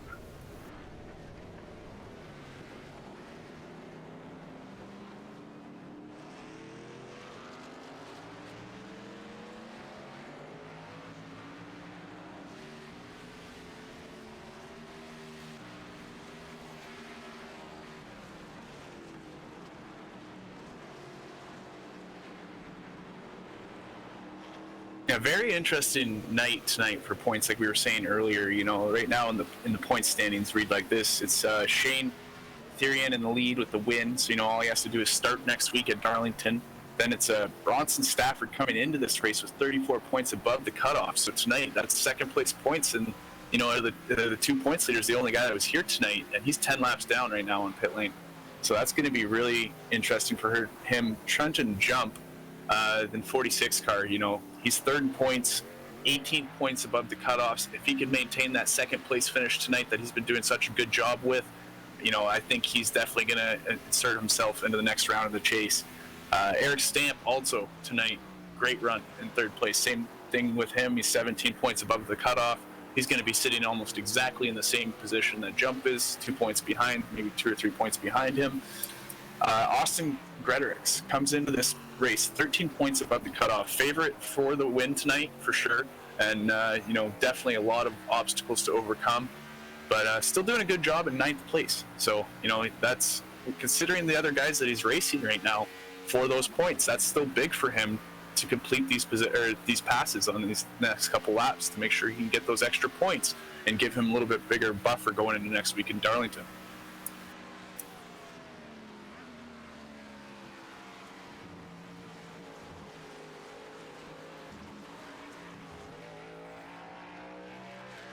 Yeah, definitely maybe not going to get the win that he was looking for tonight, but he's almost got a win itself going into next week when he takes a look at that points board.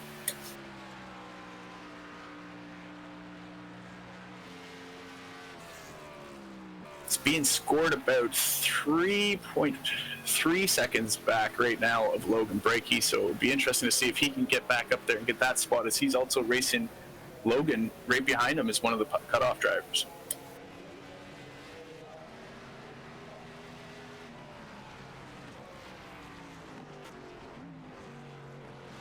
Sarda, man, just absolutely on rails. He's opened up to an 8-second lead. Here's Logan Brakey in the 29. There has been some connection issues as we hear. He's definitely hoping to just make sure he can finish this one out, not have any more issues. Eric Stamp in that orange Rhesus looking car. It's he hasn't really been up front, so to say, all night, but he's there when it counts.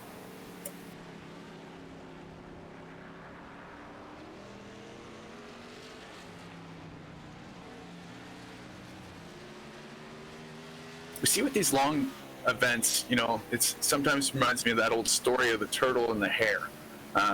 It's different at an oval where you just kind of, you have to go out there and give it all every lap. But as we see, the 53 car's just done a really good job tonight of surviving and doing what he had to do to maintain pace at all times, and that's what's really paid off for him here tonight.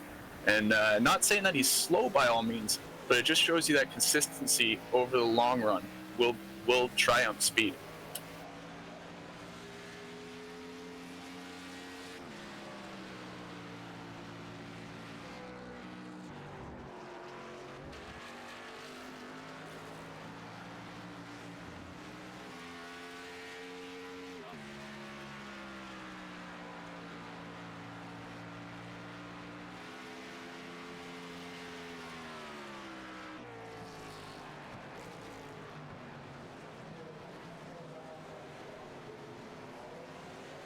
'49 car comes off the last corner, and he's going to come to the start-finish line to complete lap 45 of 50.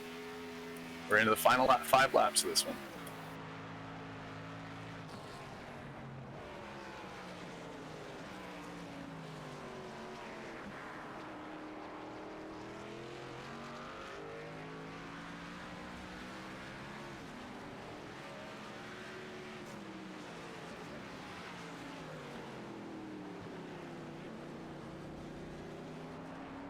Also talking about the point standing there, we mentioned Braxton DeWeese in 6th place.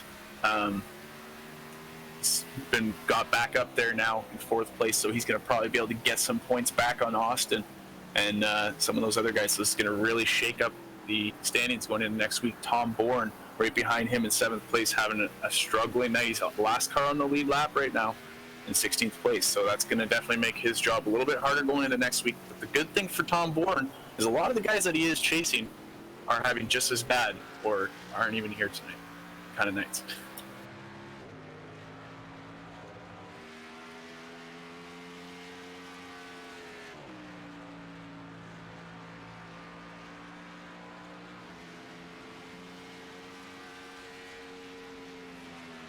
Yeah, this is definitely going to change a lot because Starter Man right now comes in 4 points below the cutoff point. So if he wins this race, is actually going to punch his ticket into the next round. So that's going to move the bubble up 1 spot to 8th position, will now be the cutoff point.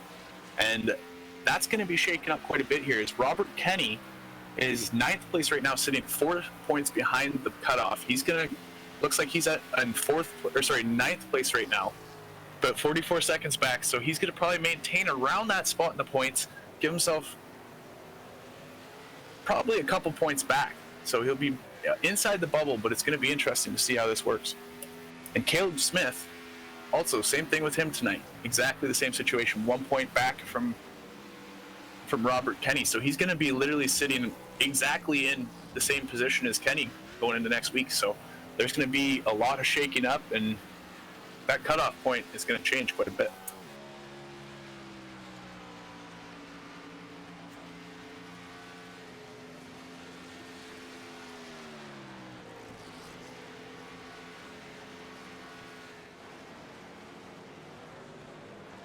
That's the 29 car. Logan Brakey is actually Austin Gretorix off the pace. We did see him up to 9th place, now back to 10th. He looked like he was closing in on Logan Brakey there, as he's now off a bit. I'm not sure what happened there, but it looks like he had a bit of a mishap through one of the corners and lost a couple spots.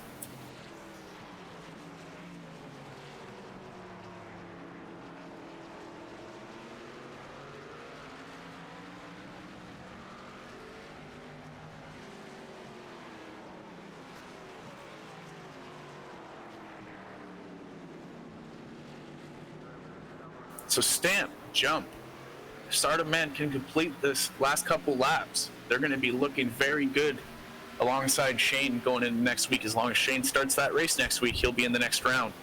And, you know, those 4 drivers definitely got the best seat in the house. Bronson Stafford has got a good points buffer coming into tonight, but that's a huge points loss for tonight. So he's going to be right in the thick of things going into next week. Absolutely, and Stardom Man getting ready to come back to the start-finish line to take that 3 laps to go. Pretty much got this race sealed up unless something drastic happens within that next 3 laps.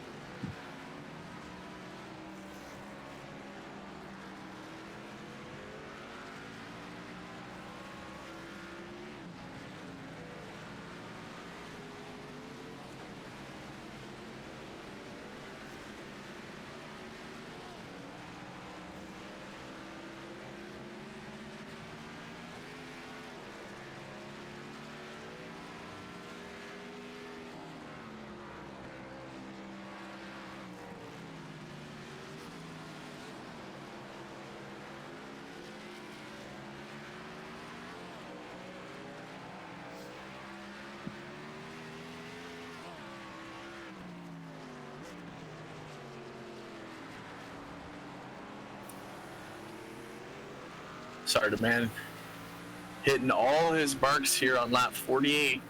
2 to go in this one.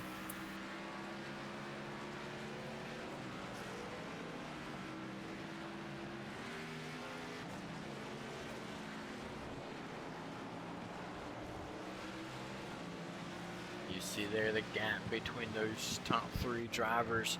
And Sarda man up here heading into the first dog leg on the back straightaway of the main track. Trenton Jump just now getting onto the back straightaway. And there Stamp. Also not really that far behind, but just now getting onto the back straightaway. Yeah, it looks like Braxton DeWeese is gaining some time on our leader. So, you know, very unfortunate for him tonight to get the break that he had, because he definitely had that long run car tonight as well. And it's showing here on the ticker as he's actually gaining on our leader. It's just, he's 20 seconds back. So you'd have to be gaining quite a bit at this point to gain anything that really noticeable. But it definitely is faster. He absolutely is. He's not far from making the podium finishes. He is less than a second now behind Eric Stamp and gaining on him very quickly. Long way around this track, 2 laps. Shouldn't take very long for him to get back up on his back bumper at the pace that he's rolling right now.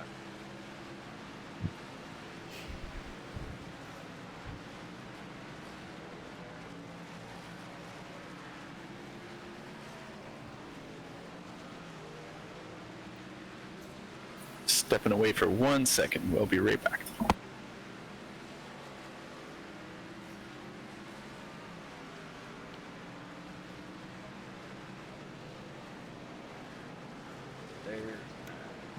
Derek taking us second away. Actually looks as though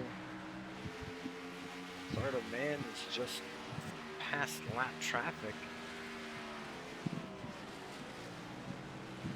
Trenton Jump still 13 seconds back. Eric Stamp 19 seconds back. With Braxton DeWeese right on his heels. Say right on his heels. That gap keeps growing, shrinking, and growing, shrinking throughout the laps, throughout each and every lap. Sarda man coming up on lap traffic once again. Lap car of 54 Tom Bourne. Coming to take the white flag this time by. It's the final dog leg. Sarda man gonna get the white flag here tonight. That's exactly what he needed to see. Now he just needs to hit all of his marks and he will have this one locked up. That had to be the only thing probably on the back of his mind for these last 5-10 laps was please no caution, no caution. Well, he's got that white flag, so it doesn't matter now.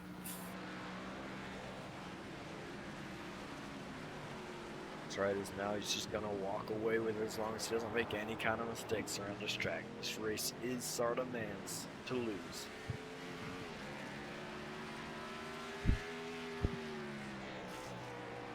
Just an unbelievable job, you know, from Sarda and Gretorix to get back after that mishap we've seen and to not even really lose any ground in the process. And Sarda man just kept on trucking. Probably have a good look at that thing when he's done, and you know, probably surprise himself with how much damage is really on the back end of his car. On the back end and even a little bit on the left front. I just forget to get a shot of it here. Looking right there, you can see just on top of the left front tire when you look straight down. That left front fender is actually pushed back.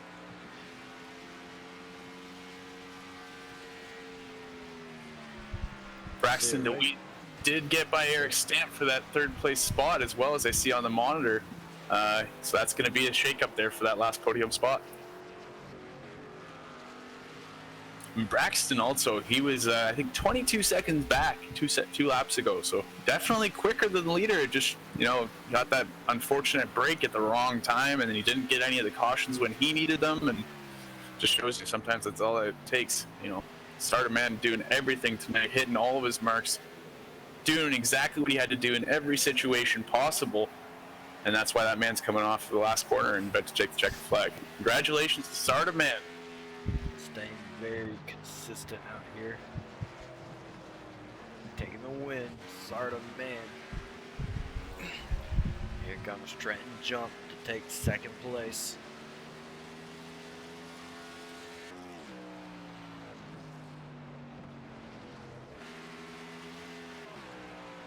Braxton Deweese. Braxton right there, Eric Stamp in the 53, and Matt Dyer is going to round out the top 5 in tonight's race. Oh, Evan Coleman got it at the line. Spoke too soon. Nah, it actually still gave it to Matt Dyer. Was quite tight right there. I wonder if Matt Dyer ran out of fuel. He's loaded off the pace just before coming to the line. Teammates, but I don't know if Coleman, yeah, those guys aren't really in the playoffs right now, so I don't think that those points really mattered. So maybe he did run out of fuel right at the line. Alrighty, with that, we're gonna step away for the commercial break as we get a hold of our drivers to bring them down into the booth and get a quick word with our top 3. We'll be right back here on OSR TV. ETE Reman is the world's best remanufacturer of transmissions for import and domestic cars and trucks. Based in Milwaukee, Wisconsin, our customers are repair shops, auto parts stores, dealerships, and distributors. And with 6 nationwide warehouses, we're where and when you need us. So when you're looking for a transmission that is like new, only better, instill confidence and install ETE Reman.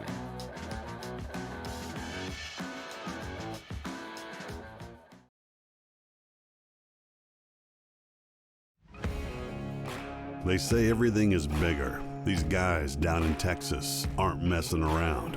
This feature race will separate the boys from the men, the girls from the ladies.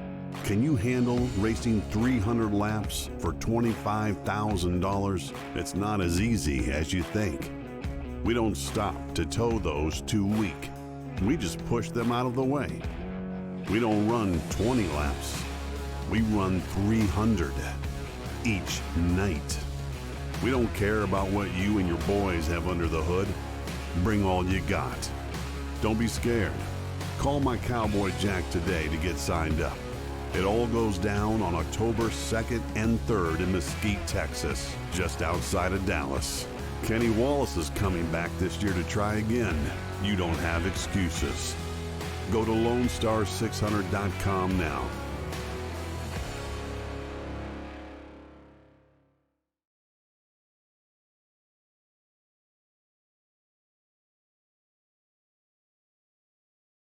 We're based out of West Monroe, Louisiana. We do custom T-shirts, racing. We'll do any shirt. We'll do schools, churches, fundraisers. We do a ton of event shirts, as you can see on our board here, all around our banner. Personalized. I mean, we do anything. It doesn't matter to us. We got the custom rugs. We use all the, top quality shirts, inks and everything. Hoodies, hats. We do embroidered hats, embroidered shirts. Just you can call us for anything. We do offer the bag and fold, to where you can receive them and they're already labeled and tagged and bagged, ready to give out to your customer and stuff. So you just call us and just tell us, hey, this is what we're looking at doing, and if we're going to put the car on there, it is 125 quantity minimum. If it's without the car, it's 60 quantity minimum. That's strictly on the racing stuff. If it's a business or something, if you race on Texas shirts, it's a little bit differently. You can call us. It just depends on your quantity and ink color. Everything is hand drawn. I mean, everything. We don't Photoshop anything onto a shirt or anything like that. Everything that we go through, everything is drawn, and which is the reason for the art fees. We do have several graphic artists that draw for us, and they're really good. So what we do is on any package that you do, we can mix and match. We can do any colors. You can do purple, red, blue, green, and do the rest black. It doesn't matter to us. With your design on there, we can do hoodies. We can do hoodies, long sleeve shirts, T-shirts, tank tops. It doesn't matter. I mean, it's almost limitless what you can do, and you can put all that together in that package to make that minimum requirements. They can call us 318-278-7191, or they can email us at bulletprooftees@yahoo.com, or or they can go to the website bulletprooftees.com.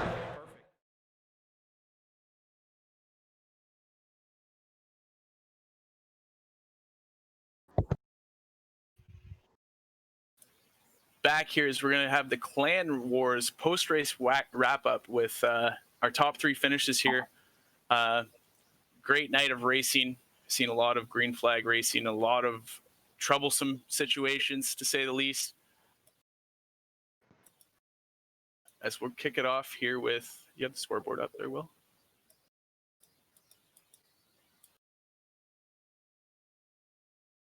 It's not up for me. Well, Braxton finished 3rd, so we'll start with Braxton. Braxton, coming into tonight, looks like you're 10 points above the cutoff. How's that feel tonight? Well, after driving through the field like that, feels great.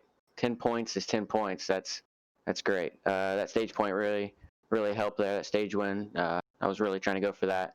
I just wanted to get as much points as I could there, and had a pretty good night, other than getting spun there.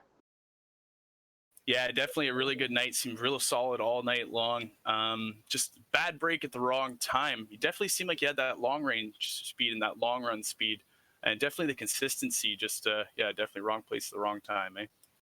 Yeah, most definitely. I was running there at the end. I was running lap times close to the leader, faster than the leader. You know, he'd be faster sometimes, but you know, I had the pace. I was there. We showed a battle for the win, but it is what it is. Move on Darlington, and we'll win there. Yeah, definitely. You got a good points cutoff. I think points gap going into that race. So you know, probably go out there and give her all. Try to get that win. Oh yeah, most definitely. That's what I'm gonna do. I'm gonna give a shout out to Zimmerman Concrete for sponsoring my car. Big shout out to him. Yeah, it just helps me out tremendously. I want to give thanks to the Premier Group and Sim Performance Group for letting me be on their team. Awesome. Thanks, man. Thank you.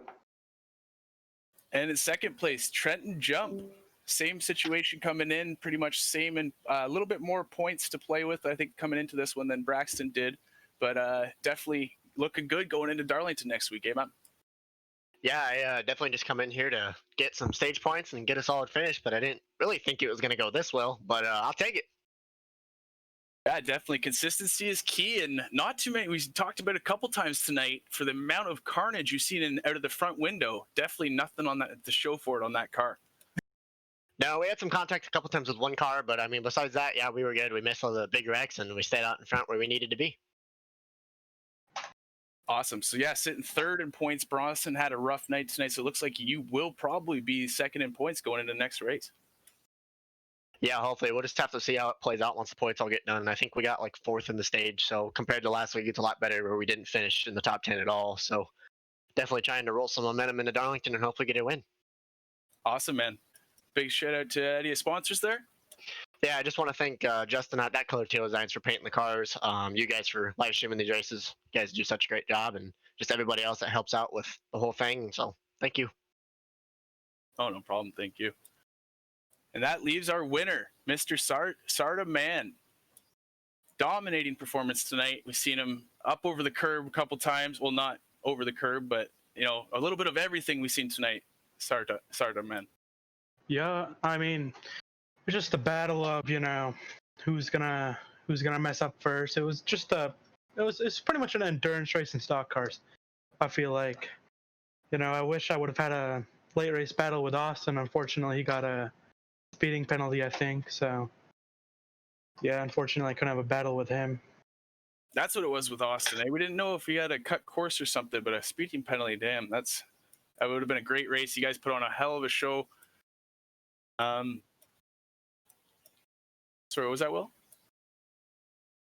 Oh, I was just gonna say, anybody else you'd like to thank tonight?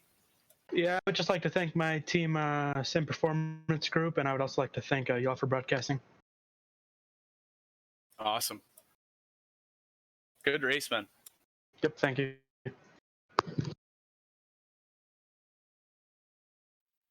And with that, I'd like to thank everybody for tuning in to LSR TV and the Adrenaline iRacing League live from the virtual Daytona road course. Get another real quick rundown of the results. Taking that win once again is Sardar's Man, the 49. Trenton Jump, the 46. Braxton DeWeese, the 27. Eric Stamp, the 53. Matt Dyer in the 8, rounding out the top 5 in the number 88. Then you have Coleman, Brakey, Gretorix, Smith, Kenny, Stuckbury, Grant, Walters, Bourne, Johnson, Hardison, Packard, Stafford, Gretorix, and Mass. That is full field rundown. Turned out to be a fantastic race. Yeah, definitely seen a little bit of everything. Guys all over the place. Points definitely going to be shaking up going into next week, so definitely have to keep an eye on that final point standings after it's posted tonight. Unbelievable race here. Just like Mr. Mann said, just more of an endurance race as we've seen tonight. And, congratulations to him with the job well done. Absolutely, for sure. And with that, we will sign off. Thank you, everybody, for coming out and watching, and have a fantastic night.